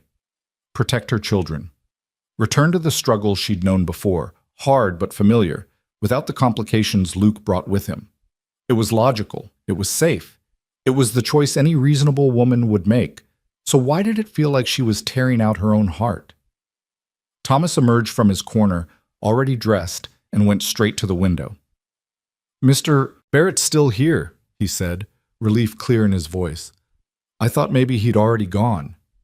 "He's leaving this morning," Nora said, keeping her voice flat. "I asked him to go." Thomas spun around, his face stricken. "What? Why?" "Mama, he just got back from Helena, and we made good money on the timber, and there's still so much work to do before spring." "Thomas, that's enough." Nora couldn't look at her son, couldn't bear to see the betrayal in his eyes. "It's complicated. Mr. Barrett has his own life to live, and we can't keep depending on him." "But we need him," Thomas said, his voice cracking with emotion. "Mama, you know we do. The fences aren't all fixed yet, and the wagon still needs work, and I was going to help him clear the lower pasture next week." "I said that's enough." Nora's voice came out sharper than she intended, and Thomas flinched. "Mr. Barrett is leaving, and that's final. Now go wake your sisters and get washed for breakfast." Thomas stood there for a moment longer, his jaw working like he wanted to argue, like he wanted to demand explanation she wasn't ready to give. Then he turned and stalked away, his young body rigid with anger and confusion. Nora heard him talking in low, urgent tones to Rebecca, heard Rebecca's shocked response, and closed her eyes against the knowledge that she was hurting all of them with this decision. But what choice did she have? Marshals and outlaws and men with scars. That wasn't the life she wanted for her children. Better to struggle honestly than to be caught up in someone else's dangerous past. The door opened and Luke came in, bringing cold air with him. He removed his hat and stood there awkwardly, looking around the cabin like he was cataloging everything one last time. His saddlebags were packed and slung over one shoulder, and in his hand he held a small carved wooden horse that Nora recognized as the thing he'd been whittling a few nights ago. "Made this for Emma," he said quietly, setting it on the table. "Thought she might like it for her doll to ride." Nora picked up the horse, feeling the smooth wood, the careful detail in the mane and tail. It was beautiful, clearly the work of hours, and she had to blink hard against the sudden burning in her eyes. "She'll love it," she managed. "Thank you." Luke nodded and pulled a worn leather pouch from his coat, setting it beside the horse with a heavy clink. "That's half the timber money, your share. I took payment for the work I did, seemed only fair, but the rest is yours." "Mr. Barrett, I can't." "It's yours," Luke said firmly. "We were partners in that timber sale, remember? You provided the trees and the wagon, I provided the labor. Split it even. That's how partnerships work." He paused, then added more quietly, "Should be enough, with what you've already saved, to make the bank payment. Maybe have a little left over for seed and supplies." Nora looked at the pouch, feeling the weight of it, the weight of everything it represented. He'd left her enough to save the ranch, even as she was sending him away. The generosity of it, the sheer decency, made her want to weep. "You didn't have to do this," she said. "Yes, I did." Luke's gray eyes met hers steadily. "I told you I'd help you save this ranch, Mrs. Whitfield. I meant it. The fact that I'm leaving doesn't change that promise." "Luke," his given name slipped out before she could stop it, and she saw something flicker in his expression. "I'm sorry about last night, about sending you away. It's not because of anything you did wrong. It's just, you're protecting your children," Luke finished. "I know. And you're right to. They've been through enough without getting dragged into my family's mess." He picked up his hat, turned it in his hands. "For what it's worth, Mrs. Whitfield, these past weeks have been the best I've had in 3 years. First time I felt like I belonged somewhere, like I was doing something that mattered. So thank you for that. For giving me a place to stop, even if it was just temporary." He settled his hat on his head and moved toward the door, and Nora felt panic rise in her throat.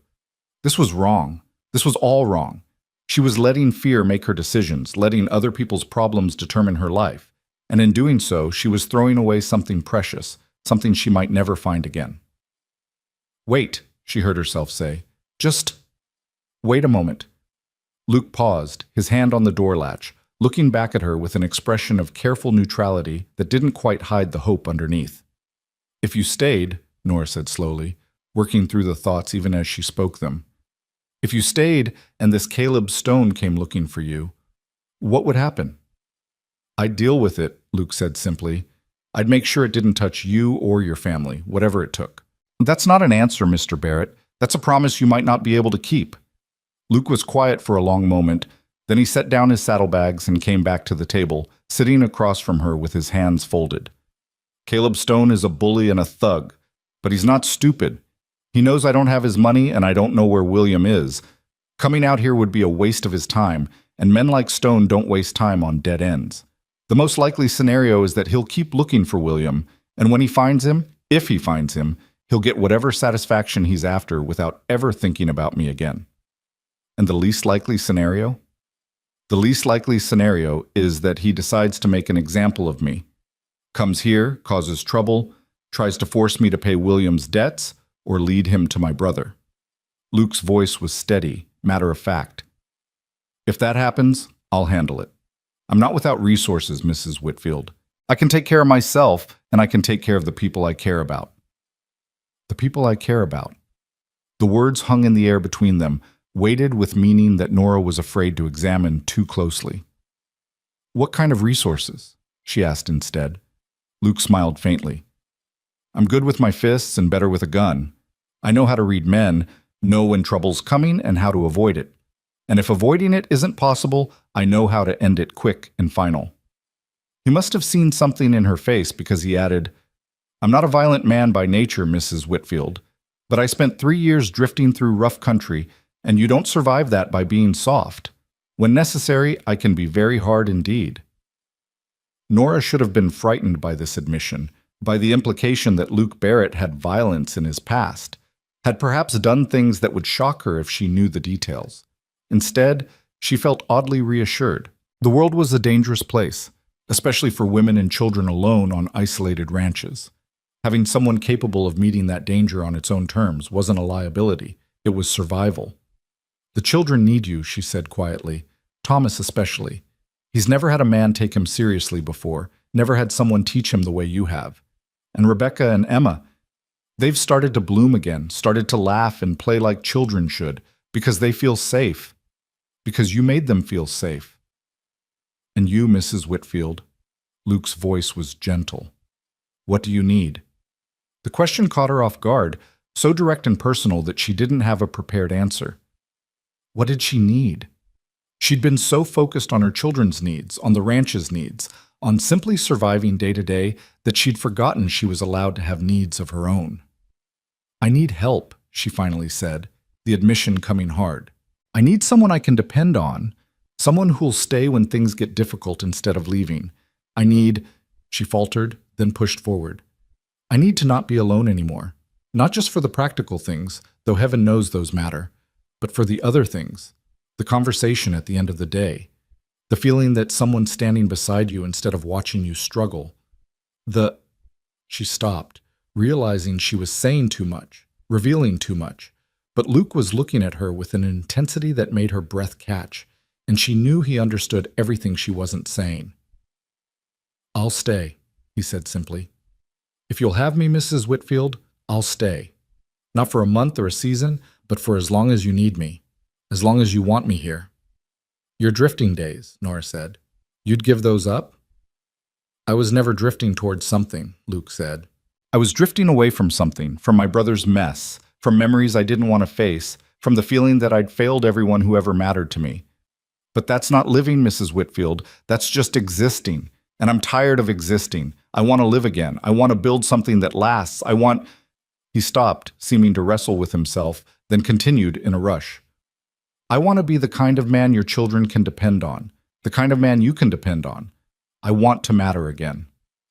"You already matter, Mr. Barrett," Nora said softly. "You've mattered since the moment you knocked on my door and gave us hope when we had none left." Before either of them could say more, the bedroom door opened and all three children tumbled out, having clearly been listening at the door. Thomas's face was bright with hope, Rebecca's cautiously optimistic, and Emma was clutching her doll and looking confused by all the tension. "Does this mean Mr. Barrett's staying?" Thomas asked, his voice carefully controlled like he was afraid of the answer. Nora looked at Luke, saw the question in his eyes, the quiet plea. She thought about the marshal's visit, about Caleb's stone and outlaws and all the reasonable fears that had kept her awake all night. Then she thought about Thomas learning to swing an axe, Rebecca's smile over a well-cooked meal, Emma's laughter when Luke carried her on his shoulders. She thought about not being alone anymore, about having someone to share the burden and the hope. "Yes," she said, and watched Luke's entire body relax. "Mr. Barrett's staying." Thomas whooped and ran to Luke, throwing his arms around him in a hug that the man returned with surprising gentleness. Rebecca smiled, soft and knowing, while Emma toddled over to demand her own hug. And Nora stood watching them all, this makeshift family that had formed in the space of 6 weeks, and felt something warm unfurl in her chest that might have been happiness, or might have been the beginning of something even more precious. The moment was shattered by another knock at the door, but this time it was lighter, less ominous. Luke tensed anyway, one hand dropping instinctively to his knife, but Nora moved past him and opened the door to find an older man in a worn coat holding his hat in weathered hands. "Mrs. Whitfield?" he said politely. "Name's Edward Chen. I own the general store in town. Sorry to intrude so early, but I heard you might be interested in some spring work." Nora blinked, confused. "Spring work?" "Yes, ma'am. See, my wife's been poorly this winter, and I'm looking for someone to help with the garden come planting season. Nothing fancy, just vegetables and herbs for the store. But I'd pay fair wages, and if your ranch could spare you a few days a week, I'd be grateful for the help." It took Nora a moment to process what he was saying. Work, paid work, the kind that would bring in money they desperately needed, money that could go toward the bank payment or seed or any of a dozen other necessities. "How much?" she asked, hope rising. "$1 a day, 3 days a week through the growing season. Call it $12 a month, April through September." Chen's lined face was kind. "I know it's not much, but combined with what your man there can make hiring out for ranch work around the territory, might help keep you afloat." Luke had come to stand behind Nora, his presence solid and reassuring. "She'll take it," he said, "and I'll hire out for spring roundup when the time comes. Between us, we'll make it work." Chen nodded, satisfied. "Good. My wife will be pleased. She's been worried about that garden something fierce. I'll come by in a few weeks when the ground thaws to discuss details, Mrs. Whitfield. Meanwhile, you folks take care." He departed as simply as he'd come, leaving Nora staring after him in wonder. "How did he know?" she asked. "How did he know we needed work?" "Small territory," Luke said. "Word gets around. Someone probably mentioned your situation, and Chen's a decent man. Decent people help when they can." It was such a simple statement, such an optimistic view of human nature, and it made Nora want to believe that maybe the world wasn't as hard and unforgiving as it had seemed these past months. Maybe there were still good people, still opportunities, still reasons to hope. The weeks that followed settled into a new rhythm, one that felt both familiar and entirely different from before. Luke's presence was no longer temporary but permanent, a fixture in their lives that everyone adjusted to with surprising ease. He moved his few belongings from the corner where he'd been sleeping to a space he partitioned off in the barn. "Not proper for me to be sleeping in the house now that it's a permanent arrangement," he'd said, despite Nora's protests that he'd freeze out there. But he'd made the barn space comfortable, even cozy, with a small stove he'd fashioned and insulated walls, and he seemed content with the arrangement. The work on the ranch continued with renewed energy now that there was no deadline hanging over them, no end date after which everything would revert to chaos. Luke finished the fence repairs and started on clearing the lower pasture, grubbing out stumps and rocks with Thomas's eager help. Rebecca took over more of the household management, freeing Nora to work on other projects, preserving what food they had, mending and making clothes, planning for the garden that Chen wanted planted. Even Emma contributed, gathering eggs from the chickens they'd managed to keep alive through winter, and helping Rebecca with simple cooking tasks. But more than the work, it was the small moments that changed things. The way Luke taught Thomas to read the weather by watching the sky and the animals. The way he listened to Rebecca's opinions about cooking and household management like they mattered. The way he carved little toys for Emma and told her stories by the fire on cold evenings. The way he looked at Nora sometimes when he thought she wasn't watching, with an expression that made her heart skip and her breath catch. They didn't speak of what lay between them, that growing awareness that they were becoming something more than employer and employee, something more than friends. It was too new, too fragile, and besides, Nora was still technically in mourning. It wouldn't be proper to acknowledge feelings this soon after David's death, even if those feelings were becoming harder to ignore with each passing day. Then came the storm. It blew in on a Tuesday evening in late February, the sky turning an ominous greenish gray that Luke noticed immediately. "That's not good," he said, studying the horizon with narrowed eyes. "That's a bad one coming. We need to secure everything, barn, chicken coop, anything loose that could blow away." They worked frantically as the wind picked up, battling gusts that threatened to tear tools from their hands and slam doors into walls. The cattle were driven into the barn, the chickens secured in their reinforced coop, the wagon tied down with every rope they could find. By the time the first drops fell, fat and cold and hard as pebbles, they were all soaked with sweat despite the freezing temperature. "Everyone inside," Luke ordered, his voice barely audible over the rising wind. "Thomas, help your mother with the shutters. Rebecca, get extra candles and the emergency supplies. Emma, you stay in the middle of the cabin, away from the windows." They obeyed without question, recognizing the authority in his voice, the urgency. This was more than just a storm. This was the kind of weather that killed people, destroyed property, erased months of hard work in a single night. Nora had seen it before. The sudden violent storms that rolled across the plains with no warning and no mercy. The storm hit with the force of a physical blow, rain turning to hail that hammered the roof like bullets. The wind screamed around the cabin, finding every crack and gap, making the walls shudder and groan. They huddled together in the main room, Luke having come in from the barn at Nora's insistence, all of them watching the ceiling and praying it would hold. "Tell us a story, Mr. Barrett," Emma said in a small voice, pressing close to his side. "Like you do sometimes. Tell us a story so we don't have to hear the wind." Luke gathered the child onto his lap and began to spin a tale of brave knights and clever princesses, his voice steady and calm even as the storm raged. Thomas and Rebecca leaned in to listen, and Nora found herself doing the same, letting Luke's words build a cocoon of safety around them all. He was good at this, she realized, good at making people feel secure even when everything was falling apart, good at being the solid center that others could cling to. The storm lasted through the night, finally exhausting itself near dawn. When the first gray light filtered through the shutters, Luke was the first to venture outside, with Thomas right behind him despite Nora's protests. She stood at the door with the girls, watching as they surveyed the damage. It could have been worse, much worse. The barn roof had lost some shingles but held overall. The chicken coop was intact. The wagon had stayed tied down. But the newly repaired fence line on the eastern pasture was down, rails scattered across the muddy ground like matchsticks.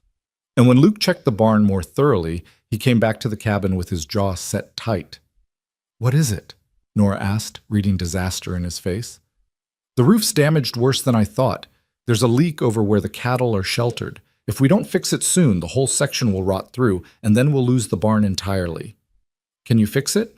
"I can try," Luke said, "but I'll need materials, shingles, nails, tar for waterproofing, and I'll need help.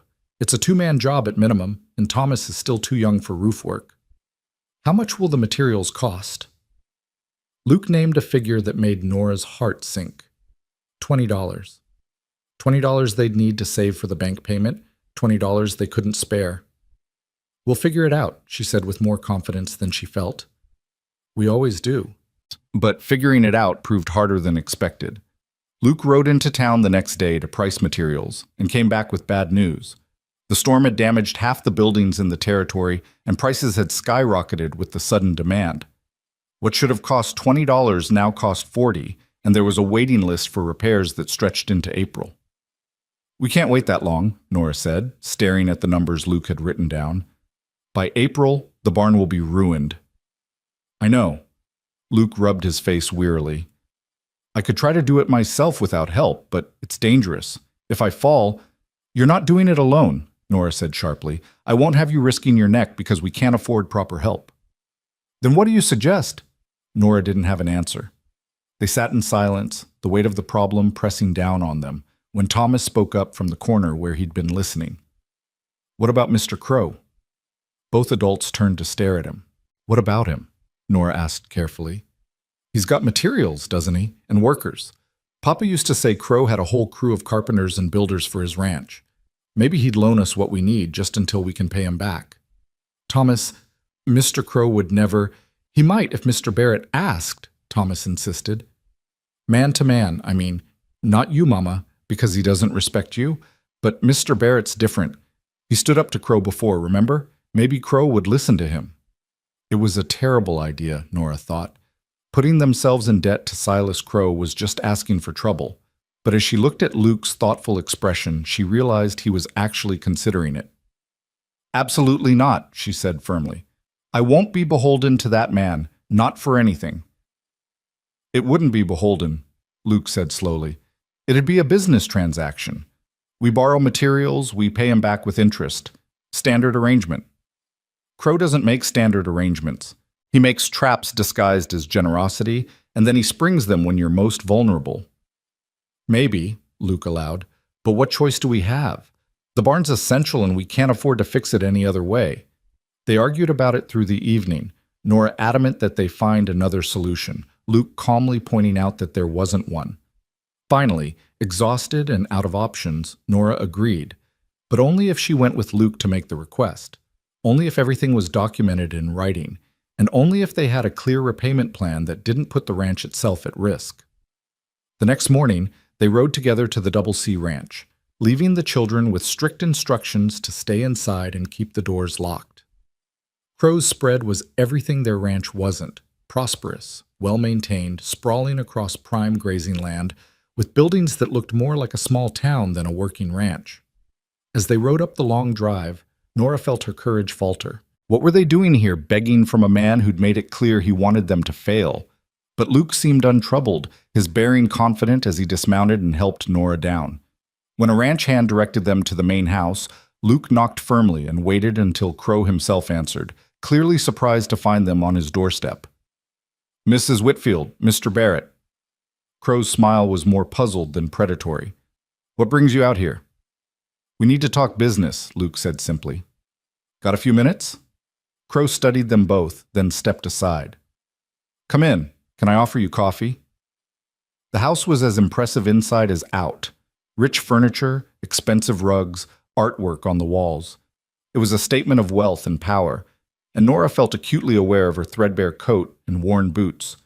But Luke seemed unbothered, settling into a chair like he belonged there and accepting the coffee Crow poured. So, Crow said, sitting across from them. Business. I'm intrigued.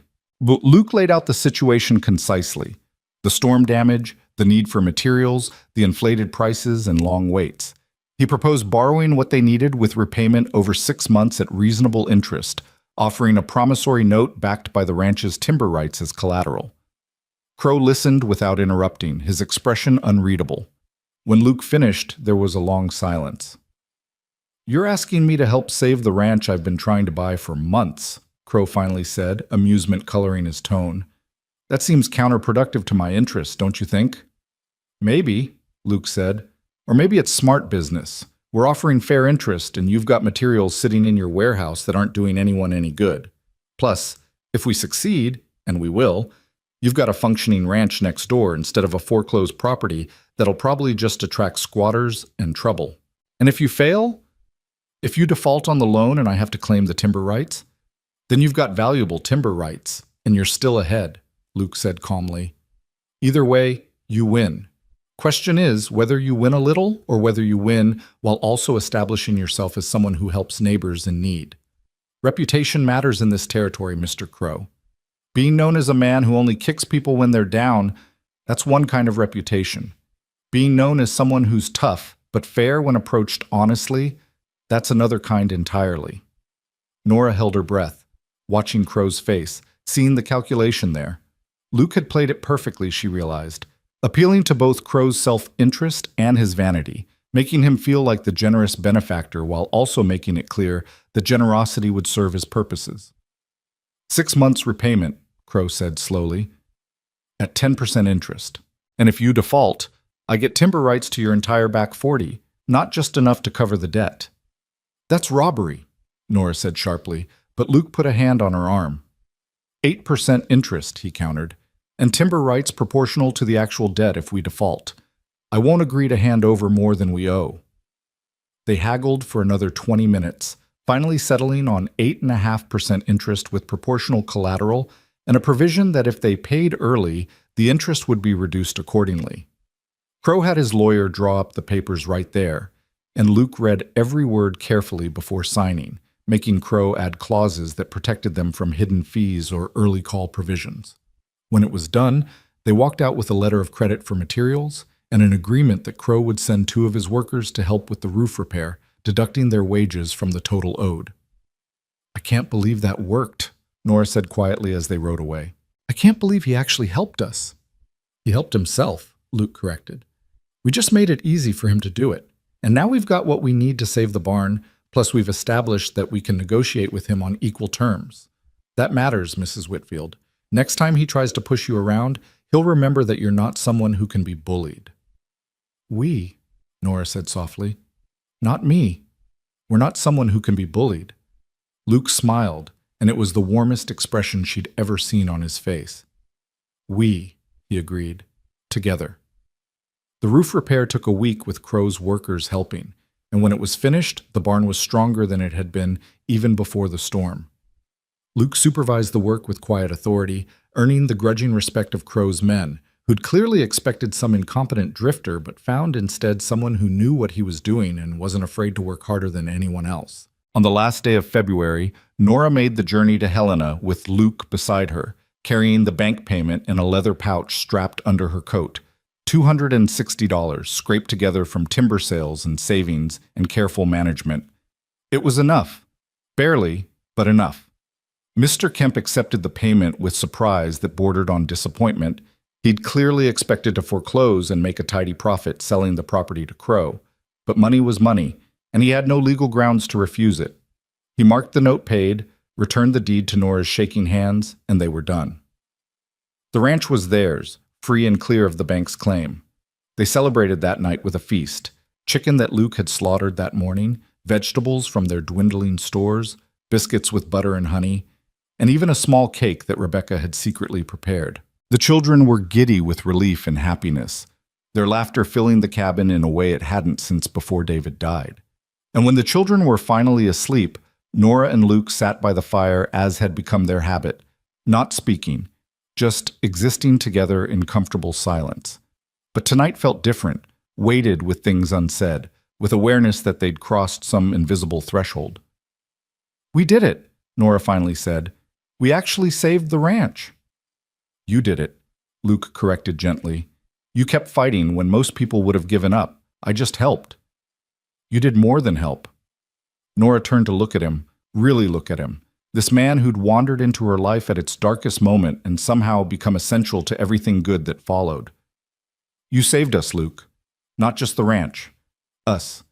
Me and my children. We were dying slowly, and you gave us reasons to live again." Luke was quiet for a long moment, firelight playing across his weathered face. When he spoke, his voice was rough with emotion. "You saved me too, Nora. You just don't know it yet." He'd never called her by her first name before, and the sound of it on his lips sent warmth flooding through her chest. She knew she should look away, should maintain the proper distance, should remember that it had only been 4 months since David died. But she didn't want to look away. Didn't want distance. Didn't want to pretend that what she felt for Luke Barrett was anything less than the fierce, complicated tangle of gratitude and respect, and something that was starting to feel dangerously like love. "Luke," she started, but didn't know how to finish, didn't know how to put into words everything she was feeling, the fear and the hope and the cautious joy of discovering that life could offer second chances even when you thought you'd used up all your luck. He seemed to understand anyway. He reached out slowly, giving her time to pull away, and took her hand in his. His palm was rough with calluses, warm and solid, and Nora felt tears prick her eyes at the simple comfort of human touch, of connection with someone who understood her struggles because he'd lived them alongside her. "We don't have to name this," Luke said quietly. "We don't have to decide what it means or where it's going. We can just be together and see what happens." "Is that enough for you?" Nora asked. "Just being? When you could right away find something easier, someone less complicated?" "There's nothing easy about me either," Luke reminded her with a faint smile. "Outlaw brother, dangerous past, remember? If anything, you're the one taking the bigger risk here." "Then we're both foolish," Nora said, but she was smiling too, and her hand tightened in his. "Probably," Luke agreed, "but I'd rather be foolish with you than wise and alone." Outside, the Montana winter was slowly surrendering to the first hints of spring. Inside the cabin, two people who'd been alone sat together by firelight, their hands joined, their futures uncertain, but somehow less frightening because they'd face whatever came together. And in the corner where the children slept, three young hearts rested easy, knowing that the hunger and fear that had haunted them was finally past. Spring came to Montana territory like a whispered promise, gradually becoming truth. The snow retreated inch by stubborn inch, revealing brown earth that would soon turn green, and the creek that had been frozen solid began to run again with a sound like laughter. The cattle grew restless in their winter confinement, sensing the change in the air, and the chickens began laying with renewed enthusiasm. It was as if the land itself was waking up, shaking off the long cold sleep, and remembering what it meant to be alive. Nora woke one morning in early March to find Luke already outside, standing in the middle of what would be their vegetable garden, his face turned toward the rising sun. She watched him from the window as she braided her hair, struck by how completely he'd become part of this place, part of their lives. He moved through the ranch with the easy confidence of someone who belonged, who'd put down roots without even realizing it. The restlessness that had driven him to her door that frozen February night seemed to have left him entirely, replaced by something that looked remarkably like contentment. She was just finishing breakfast preparations when he came in, bringing the smell of morning air with him, his cheeks ruddy from the cold that still lingered in the early hours. "Ground's starting to thaw," he announced, accepting the coffee she poured for him. "Another week or two and we can start planting. I was thinking we should expand the garden this year, not just for Chen's store, but for ourselves too. Plant enough that we can preserve for next winter, maybe even have surplus to sell." "That's ambitious," Nora said, but she was smiling. Everything Luke did was ambitious, driven by an optimism that she was learning to trust. "We'll need seeds and fertilizer, and—" "I made a list." Luke pulled a folded paper from his pocket, covered in his careful handwriting. "Figured we could place an order with Chen when you start working for him next month. He said he'd give us cost price on supplies if we're doing volume." Thomas emerged from his sleeping corner, drawn by the sound of voices and the smell of coffee that he was now allowed to drink in small, heavily sweetened doses. "Are we really going to plant that much?" he asked, peering at Luke's list. "That's enough for 3 families." "That's the point," Luke said. "We grow more than we need, preserve what we can't eat fresh, and sell the surplus. It's how successful ranches work. Multiple income streams, cattle, crops, hired labor, anything that brings in money. That way, if one thing fails, you've got others to fall back on." Rebecca, who'd been listening from where she was kneading bread dough, spoke up. "Papa used to say we should focus on cattle. The crops were too risky with the weather." "Your father wasn't wrong," Luke said carefully. He was always respectful when the children mentioned David, never trying to replace him or diminish his memory. Cattle should be the foundation, but that doesn't mean we ignore other opportunities, especially when those opportunities could mean the difference between barely surviving and actually thriving. Emma wandered over and climbed into Luke's lap with the unselfconscious affection of a child who'd found someone safe to love. He adjusted her absently, continuing to discuss planting schedules with Thomas, while Emma played with the buttons on his shirt. Nora felt her heart swell watching them. This man who'd claimed to know nothing about being part of a family, but who'd somehow figured it out anyway, who gave her children the attention and affection they'd been starving for. The morning routine unfolded with the comfortable rhythm they'd developed over the weeks. Luke and Thomas headed out to check fences and move the cattle to fresh grazing. Rebecca took charge of the housework with Emma's enthusiastic, if not always helpful, assistance, and Nora settled into mending and planning. But her mind kept drifting to Luke, to the way he'd looked at her the night they'd paid off the bank, to the feeling of his hand in hers and the words they'd exchanged by firelight. They hadn't spoken of it since, hadn't acknowledged the shift in their relationship or put a name to what was growing between them. Life had simply continued, but with an undercurrent of awareness that colored every interaction, every glance, every accidental touch. Nora knew the children had noticed. Rebecca's knowing looks made that clear. But no one said anything directly. They were all dancing around something too precious and fragile to name, afraid that speaking it aloud might break the spell. It was Edward Chen who forced the issue, quite by accident, when he came by the following week to discuss the garden work. He brought his wife Martha with him, a small bird-like woman who'd been ill all winter but was clearly on the mend, and they sat in Nora's kitchen drinking coffee and talking about soil composition and planting schedules. "It's good to see you looking so well, Nora," Martha said warmly. "We were all so worried about you after David passed, but you've clearly managed beautifully." Her eyes flicked meaningfully toward the window where Luke and Thomas could be seen working on the fence line. "Found yourself good help." "Mr. Barrett has been invaluable," Nora said carefully, hearing the question beneath Martha's words. "I'm sure he has." Martha's smile was kind but knowing. "Edward tells me he negotiated with Silas Crow like a seasoned businessman. That takes courage, standing up to Crow. And skill. Your Mr. Barrett must be quite remarkable." "He's not," Nora started, then stopped, unsure how to finish. "He's not my Mr. Barrett." Sounded like a denial of something that was becoming increasingly difficult to deny. "He's been very good to us," she finished lamely. Martha reached across the table and patted Nora's hand. "Dear, everyone in the territory knows what Luke Barrett's done for you and your children, and everyone thinks it's wonderful. No one expects you to mourn forever, you know. David was a good man, but he'd want you to be happy, to find companionship, to build a new life if the opportunity presented itself." "It's only been 4 months," Nora said quietly. "People will talk." "People always talk," Martha said with a dismissive wave. "Let them. You know what I see when I look at you now? I see a woman who's found her strength again.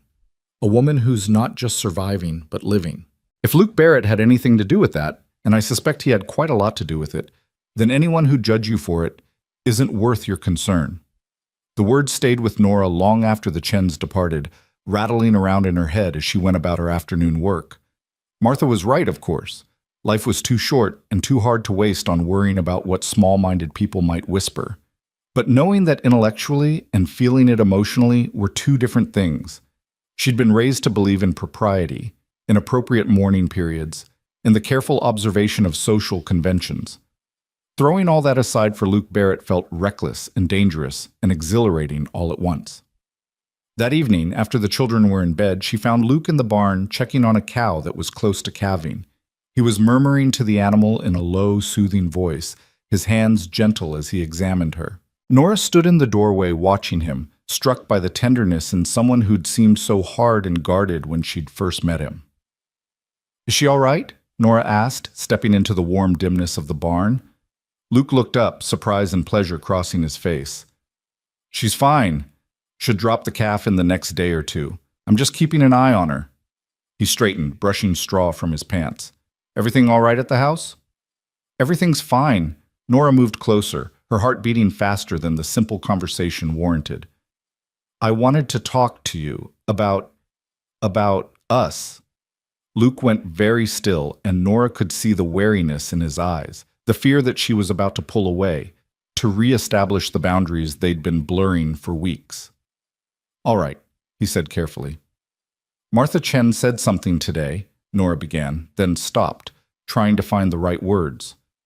"She said that everyone in the territory knows what you've done for us, what you mean to us. And she said that no one would judge us, if this became something more than just a working arrangement." "And what do you think?" Luke asked quietly. "Does it matter what the territory thinks, or does it only matter what you think?" "Both," Nora admitted. "I'd be lying if I said I didn't care about propriety, about what's appropriate. But I'd also be lying if I said that was more important than, she faltered, then pushed forward, than what I feel when I look at you, than the way my children light up when you walk in the room, than the fact that I can't imagine this ranch, this life, without you in it anymore. Luke closed the distance between them in 2 strides, his hands coming up to frame her face with a gentleness that made her breath catch.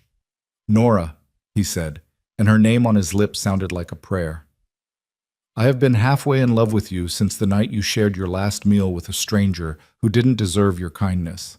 And every day since then I've fallen a little more. I know it's too soon, I know it's complicated, but I can't help what I feel, and I don't want to anymore." "It is too soon," Nora whispered, but her hands had come up to rest on his chest, feeling his heart beating strong and steady beneath her palms. "David's only been gone 4 months. People can say what they like," Luke interrupted gently. "You loved your husband. I know that. And you're allowed to grieve him for as long as you need. But you're also allowed to keep living, Nora. To find happiness again. To accept that life gives us second chances sometimes, and we don't have to apologize for taking them." Nora felt tears spill over, running hot down her cheeks. "I don't know how to do this," she admitted. "Don't know how to let go of the past and reach for the future at the same time." "You do it one day at a time," Luke said, his thumbs gently wiping away her tears. "You do it by accepting that you can honor what was while still embracing what is. David was your past, and he'll always be part of your children's lives, part of this ranch's history. But I want to be your future, Nora. I want to be the man who stands beside you through whatever comes next, if you'll have me." "The children," Nora said, grasping for practical concerns because the emotion was too overwhelming. "We'd need to think about them, about what this means for them." "The children adore you, and they trust me," Luke said. "Together we can give them a stable home, a real family. Isn't that what matters most?" He was right, Nora knew. Everything he was saying was right. But knowing something and accepting it were 2 different things, and the gap between them felt impossibly wide. She stood there in the barn, Luke's hands warm on her face, and felt herself balanced on a knife's edge between fear and hope. Then Emma's voice called out from the house, "Mama, Mama, where are you?" And the moment shattered. Nora stepped back, immediately shifting into the mother role that was so much easier than navigating these complicated adult emotions. "I have to go," she said. "Emma probably had a bad dream. She's been having them lately." Luke let her go without protest, but his eyes held a question that Nora wasn't ready to answer. She hurried back to the house, back to the simple problem of a frightened child that could be solved with hugs and soothing words, back to the life she knew how to navigate. Behind her, in the barn, Luke stood alone and wondered if he'd pushed too hard, asked for too much, scared away the only good thing he'd found in 3 years of drifting. But the next morning, when Nora came out to draw water from the well, she found a small carved locket hanging from the pump handle. It was made of smooth pine, carefully sanded and polished, with 3 tiny initials carved into the wood, T, R, and E. Thomas, Rebecca, Emma. Her children's initials preserved in wood by a man who understood that loving her meant loving them too, that they were a package that couldn't be separated. Nora held the locket for a long moment, feeling the weight of it, the meaning. Then she tucked it inside her dress, close to her heart, and went to find Luke. He was in the lower pasture with Thomas, the 2 of them clearing rocks from the field that would need plowing soon. Nora walked across the still damp ground, her skirts heavy with morning dew, until she stood close enough to speak without Thomas overhearing. "Thank you," she said simply, touching the place where the locket rested beneath her bodice. "It's beautiful." Luke's face softened with relief. "You like it?" "I love it." Nora glanced at Thomas, who was studiously pretending not to notice their conversation, then back at Luke. "And I've been thinking about what you said last night, about second chances and futures. I think I'd like to try, if you're patient with me, if you understand that I might move slowly, that I might be afraid sometimes." "I can be patient," Luke said quietly. "I can be whatever you need me to be, Nora." "What I need," Nora said, "is for you to be exactly who you are. No more, no less. Just stay with us. Help us build something that lasts." "I'm not going anywhere," Luke promised, and the certainty in his voice made Nora believe that maybe, just maybe, this could work. The weeks that followed were a study in careful progression, in testing boundaries and building trust. Luke and Nora moved through their days with a new awareness of each other, finding excuses for small touches. Hands brushing as they passed tools, shoulders bumping as they worked side by side. The occasional deliberate press of palm to palm that spoke of promises not yet made, but deeply felt. The children noticed, of course, and reacted with the uncomplicated joy of young people who wanted their mother to be happy. "Are you and Mr. Barrett courting?" Rebecca asked one afternoon while they were planting seeds in the garden that would supply Chen's store. "Because if you are, I think it's wonderful. He's kind, and he works hard, and he makes you smile again." Nora felt her face heat. "Is it that obvious?" "To anyone with eyes," Rebecca said matter-of-factly. "Thomas thinks it's perfect. He's already calling Mr. Barrett almost Pa when you're not around. And Emma follows him everywhere like he's the most fascinating person she's ever met." "And you?" Nora asked carefully. "What do you think, Becca?" Rebecca was quiet for a moment, her hands stilling in the dirt. "I think Papa would approve," she finally said. "I think he'd be glad you found someone good, someone who treats us well. And I think Mr. Barrett makes our family feel complete again. So yes, Mama, I think it's wonderful." The endorsement from her oldest daughter, her most perceptive child, meant more than Nora could express. She pulled Rebecca into a hug, dirt and all, and let herself believe that maybe this really could work, that maybe love the second time around didn't diminish what came before, but instead honored it by showing that hope could survive even the hardest losses. It was mid-April when trouble finally arrived in the form of Caleb Stone. Nora was working in the garden with Rebecca when she saw the three riders approaching. Large men on large horses, moving with the kind of casual arrogance that spoke of people who'd rarely met resistance. Luke was in the barn, and Thomas had ridden into town for supplies, leaving the ranch dangerously undermanned if this was the confrontation they'd been dreading. "Rebecca, take Emma and go inside," Nora said quietly. "Lock the door. Don't come out no matter what you hear." "Mama, now, Becca, please." Rebecca gathered Emma and hurried to the cabin while Nora stood and faced the approaching riders, wiping her hands on her apron and praying Luke would sense something was wrong. The lead rider was a bear of a man with a livid scar running from temple to jaw. Caleb Stone, she assumed, the ghost from Luke's past finally made flesh. They reined in at the garden's edge, their horses trampling freshly planted rows, and Stone looked down at her with eyes that held no warmth, no humanity. "Mrs. Whitfield, I presume." "This is my property," Nora said, keeping her voice steady despite her racing heart. "State your business, or leave."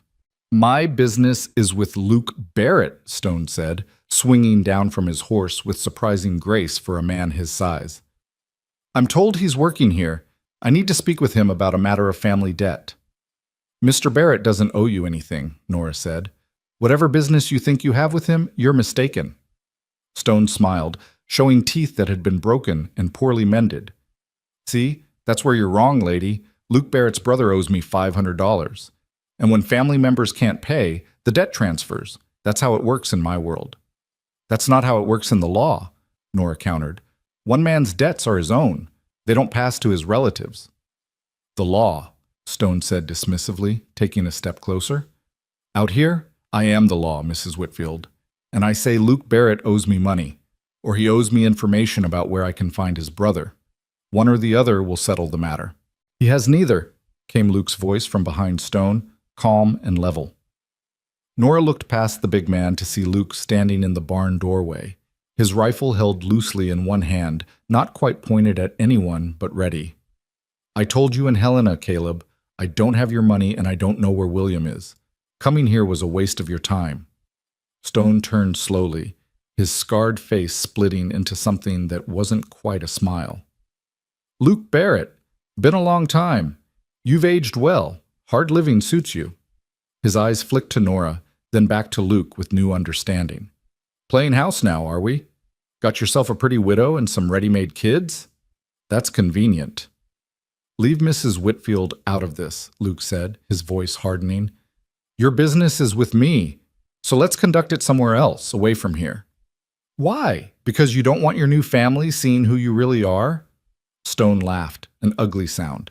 Or maybe you're worried they'll get caught in the crossfire when this goes bad. There's not going to be any crossfire, Luke said, because you're going to get back on your horse and ride away. I don't have what you want, Caleb. Hurting me won't change that.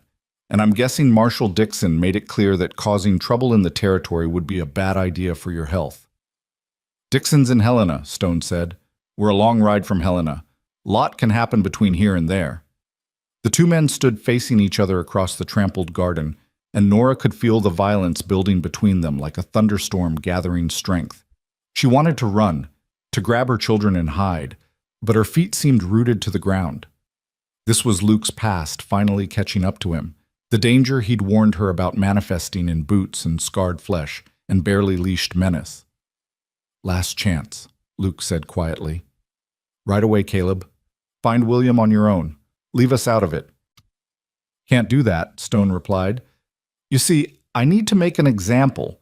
Need people to know that debts get paid one way or another. And if I can't get the money from William, I'll get it from you, even if I have to burn this ranch down and sell the land to pay what's owed.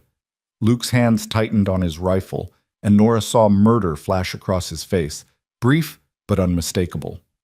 Then, almost imperceptibly, his body relaxed and his expression cleared. You know what your problem is, Caleb? You think everyone's alone like you. You think because William ran out on his debts and I left Missouri that we're all just drifters with no connections, no one to stand for us. But you're wrong. As if orchestrated, Thomas chose that moment to return from town, the wagon rolling up the drive with surprising speed. But he wasn't alone. Marshal Dixon sat beside him, looking grim and purposeful, and behind the wagon rode 6 men Nora recognized as neighboring ranchers, all armed, all watching Stone and his companions with expressions that promised violence if it became necessary. Mr. Stone, Dixon said, dismounting with careful casualness. Thought I might find you here. Funny thing happened after you left Helena. 3 men reported seeing you and your friends threatening law-abiding citizens, extracting debts that aren't legally collectible. Now, I'm willing to overlook what you do in other territories, but this is my jurisdiction. And in my jurisdiction, we follow actual law, not whatever system you've invented to justify robbery. Stone's confidence flickered, but didn't break. I'm just here to talk to an old friend, Marshal. Nothing illegal about that. Trespassing's illegal, said one of the ranchers, Edward Chen, Nora realized with shock. Damaging property is illegal. And making threats is definitely illegal. Seems to me you've broken at least 3 laws in the last 5 minutes. Plus, I've got a warrant here for your brother's arrest, Dixon added, pulling a paper from his coat. Not for you, Mr. Stone. For William Barrett, on charges of robbery in 3 counties. Now, if you were to have information about his whereabouts, that'd be valuable. Might even be worth a reward. But extorting Luke Barrett, who hasn't seen his brother in 3 years and has been working an honest job here, that's just going to land you in my jail. Nora watched the calculation happen in Stone's eyes, saw him weighing his options and coming up empty. He was outnumbered, outmaneuvered, and outthought. Whatever power he'd held in other places didn't extend here, where Luke had allies and Dixon had authority. This isn't over, Stone finally said, swinging back onto his horse. Debts don't disappear, Barrett. Sooner or later, you'll pay. The only debt here is the one William owes, Luke said firmly. And when you find him, if you find him, you can collect it from him directly. But I'm done running from his mistakes, Caleb. I've got a life here now, people who depend on me, and I'm not letting you or William or anyone else destroy that. Stone stared at him for a long moment, then spat in the dirt and wheeled his horse around. His 2 companions followed, and they rode off at a gallop, leaving trampled plants and crushed hope in their wake. When they were gone, Nora found her legs would no longer support her and sat down hard in the dirt. Luke was beside her instantly, his rifle set aside, his hands checking her for injury even though Stone had never touched her. Are you all right? Did he hurt you? Nora, talk to me. I'm fine, she managed, though her voice was shaking. Just scared. I thought... I know, Luke said, pulling her against his chest, despite the audience of ranchers and lawmen. I know, and I'm sorry. I should have been here. Should have been watching. How did you know to come? Nora asked, looking over Luke's shoulder at Thomas, who was climbing down from the wagon with a grin that was equal parts proud and relieved. I saw them on the road, Thomas explained. Recognized Stone from Helena, so I rode straight to Marshal Dixon's office instead of the general store. Figured if there was going to be trouble, we'd need the law on our side. Smart thinking, Luke said, his voice thick with emotion. You did good, Thomas. Real good. Dixon cleared his throat. Mr. Barrett, I'm going to need a statement from you about William's whereabouts, if you know anything. And I'll be keeping an eye out for Stone. He's not welcome in my territory if he can't behave himself. But for now, I think the immediate danger's past. They spent the next hour giving statements and thanking the neighboring ranchers who'd ridden to their aid. Men Nora had barely spoken to in the years since David's death, but who'd come anyway because Luke had earned their respect and because, in the hard country of Montana Territory, you helped your neighbors when trouble came calling. When everyone had finally departed and the ranch was quiet again, Nora gathered her children close and let herself shake with reaction. It was over. The threat from Luke's past had manifested and been defeated, not through violence but through community, through the connections Luke had built and the reputation he'd earned. He wasn't alone anymore, and neither was she. They were part of something larger now, woven into the fabric of the territory in a way that made them stronger than either could have been separately. That night, after the children were asleep, Luke found Nora on the porch, staring out at the darkness and trying to process everything that had happened. I meant what I said to Stone, he told her quietly. I'm done running, done letting William's mistakes define my life, and I'm done pretending I don't know where I belong. He took a breath, then continued in a rush. Marry me, Nora. Not because it's practical or convenient, but because I love you. Because I want to spend every day for the rest of my life making you happy, helping you raise your children, building a future together. I know it's soon. I know people will talk.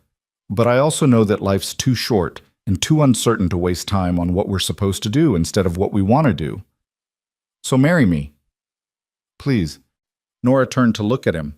This man who'd wandered into her life when she'd had nothing left to offer, and who'd stayed anyway, who'd taught her that strength could be gentle and that asking for help wasn't weakness.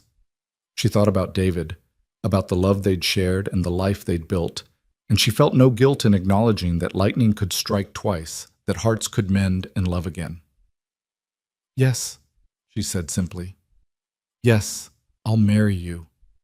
Luke's face split into a grin of pure joy, and he pulled her into a kiss that tasted of promise and hope and all the tomorrows they'd build together. When they finally broke apart, both breathless and laughing, Nora rested her forehead against his and said, "The children should be there. When we do this, they should be part of it." Of course they will, Luke said. They're the reason I fell in love with you in the first place, seeing you fight so hard to protect them, to give them a future.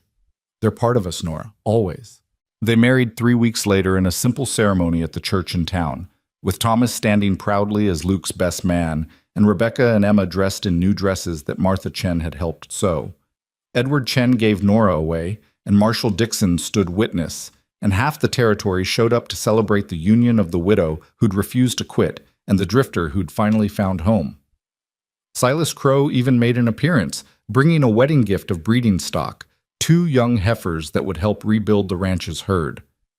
Consider it an investment, he'd said gruffly. Neighbors help neighbors, and you've proven you're the kind of neighbors worth having. The years that followed were not without struggle. Ranching never was, and Montana's weather remained as unpredictable and unforgiving as ever. But they faced everything together, building the ranch into something David would have been proud of, something that would sustain not just one generation, but many. Thomas grew into a fine rancher in his own right, learning everything Luke could teach him and adding innovations of his own. Rebecca married a young banker from Helena and brought modern business practices to the ranch's operations.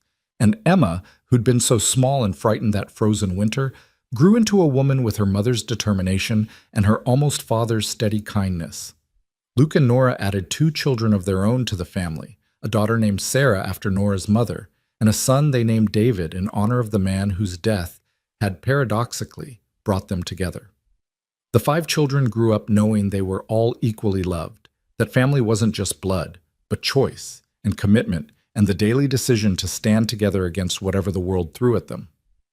On their 10th anniversary, Nora and Luke stood on the porch of the ranch house they'd expanded and improved, watching the sun set over land that was finally, fully theirs. The banknote had been paid off years ago, and the debt to Crow settled with interest. The fences were strong, the cattle healthy, the fields productive. They'd built something that would last, something that mattered. "Remember the night we met?" Luke asked, his arm around Nora's shoulders. "You were so thin I could count your ribs, and you lied about having enough to eat. And you pretended your horse was carrying too much weight so you could give us your supplies without hurting my pride," Nora replied with a smile. "We were both such liars that night." "Maybe," Luke agreed. "Or maybe we were just two people too stubborn to give up, who recognized something in each other worth fighting for." "You said I'd eat beside you from now on," Nora remembered. "That first night when you realized how bad things were. You said, 'Then you'll eat beside me from now on.'" "And have you?" Luke asked, pulling her closer. "Been eating beside me all these years?" Nora laughed, the sound carrying across the ranch they'd saved together, across the life they'd built from hunger and desperation and the stubborn refusal to let hardship win. "Every day," she said. "Every single day, Luke Barrett, and I plan to keep doing it for as long as God gives us." "That's good," Luke said, pressing a kiss to her temple. "Because I've got nowhere else I'd rather be than right here, beside you, watching what we built together grow and thrive." As the sun dipped below the horizon, painting the Montana sky in shades of gold and crimson, they stood together in the gathering dusk, two people who'd been broken and alone, who'd found each other at the moment they'd needed it most, who'd proven that sometimes the best things in life come not from careful planning, but from random acts of kindness that bloom into something no one could have predicted. The wind that had once howled with hunger and despair now whispered of plenty and promise, carrying the sounds of their children's laughter and the lowing of cattle and all the small, precious noises of a life well lived. And in the distance, if you listened carefully, you could almost hear the echo of that first knock on a desperate woman's door, the moment when everything changed, when a stranger asked for water and received so much more: home, family, love, and the second chance they'd both needed but neither had dared hope for. From hunger to hope, from despair to joy, from then to now, and on into all the tomorrows that stretched before them like the endless Montana sky, this was their story, and it was finally, beautifully complete.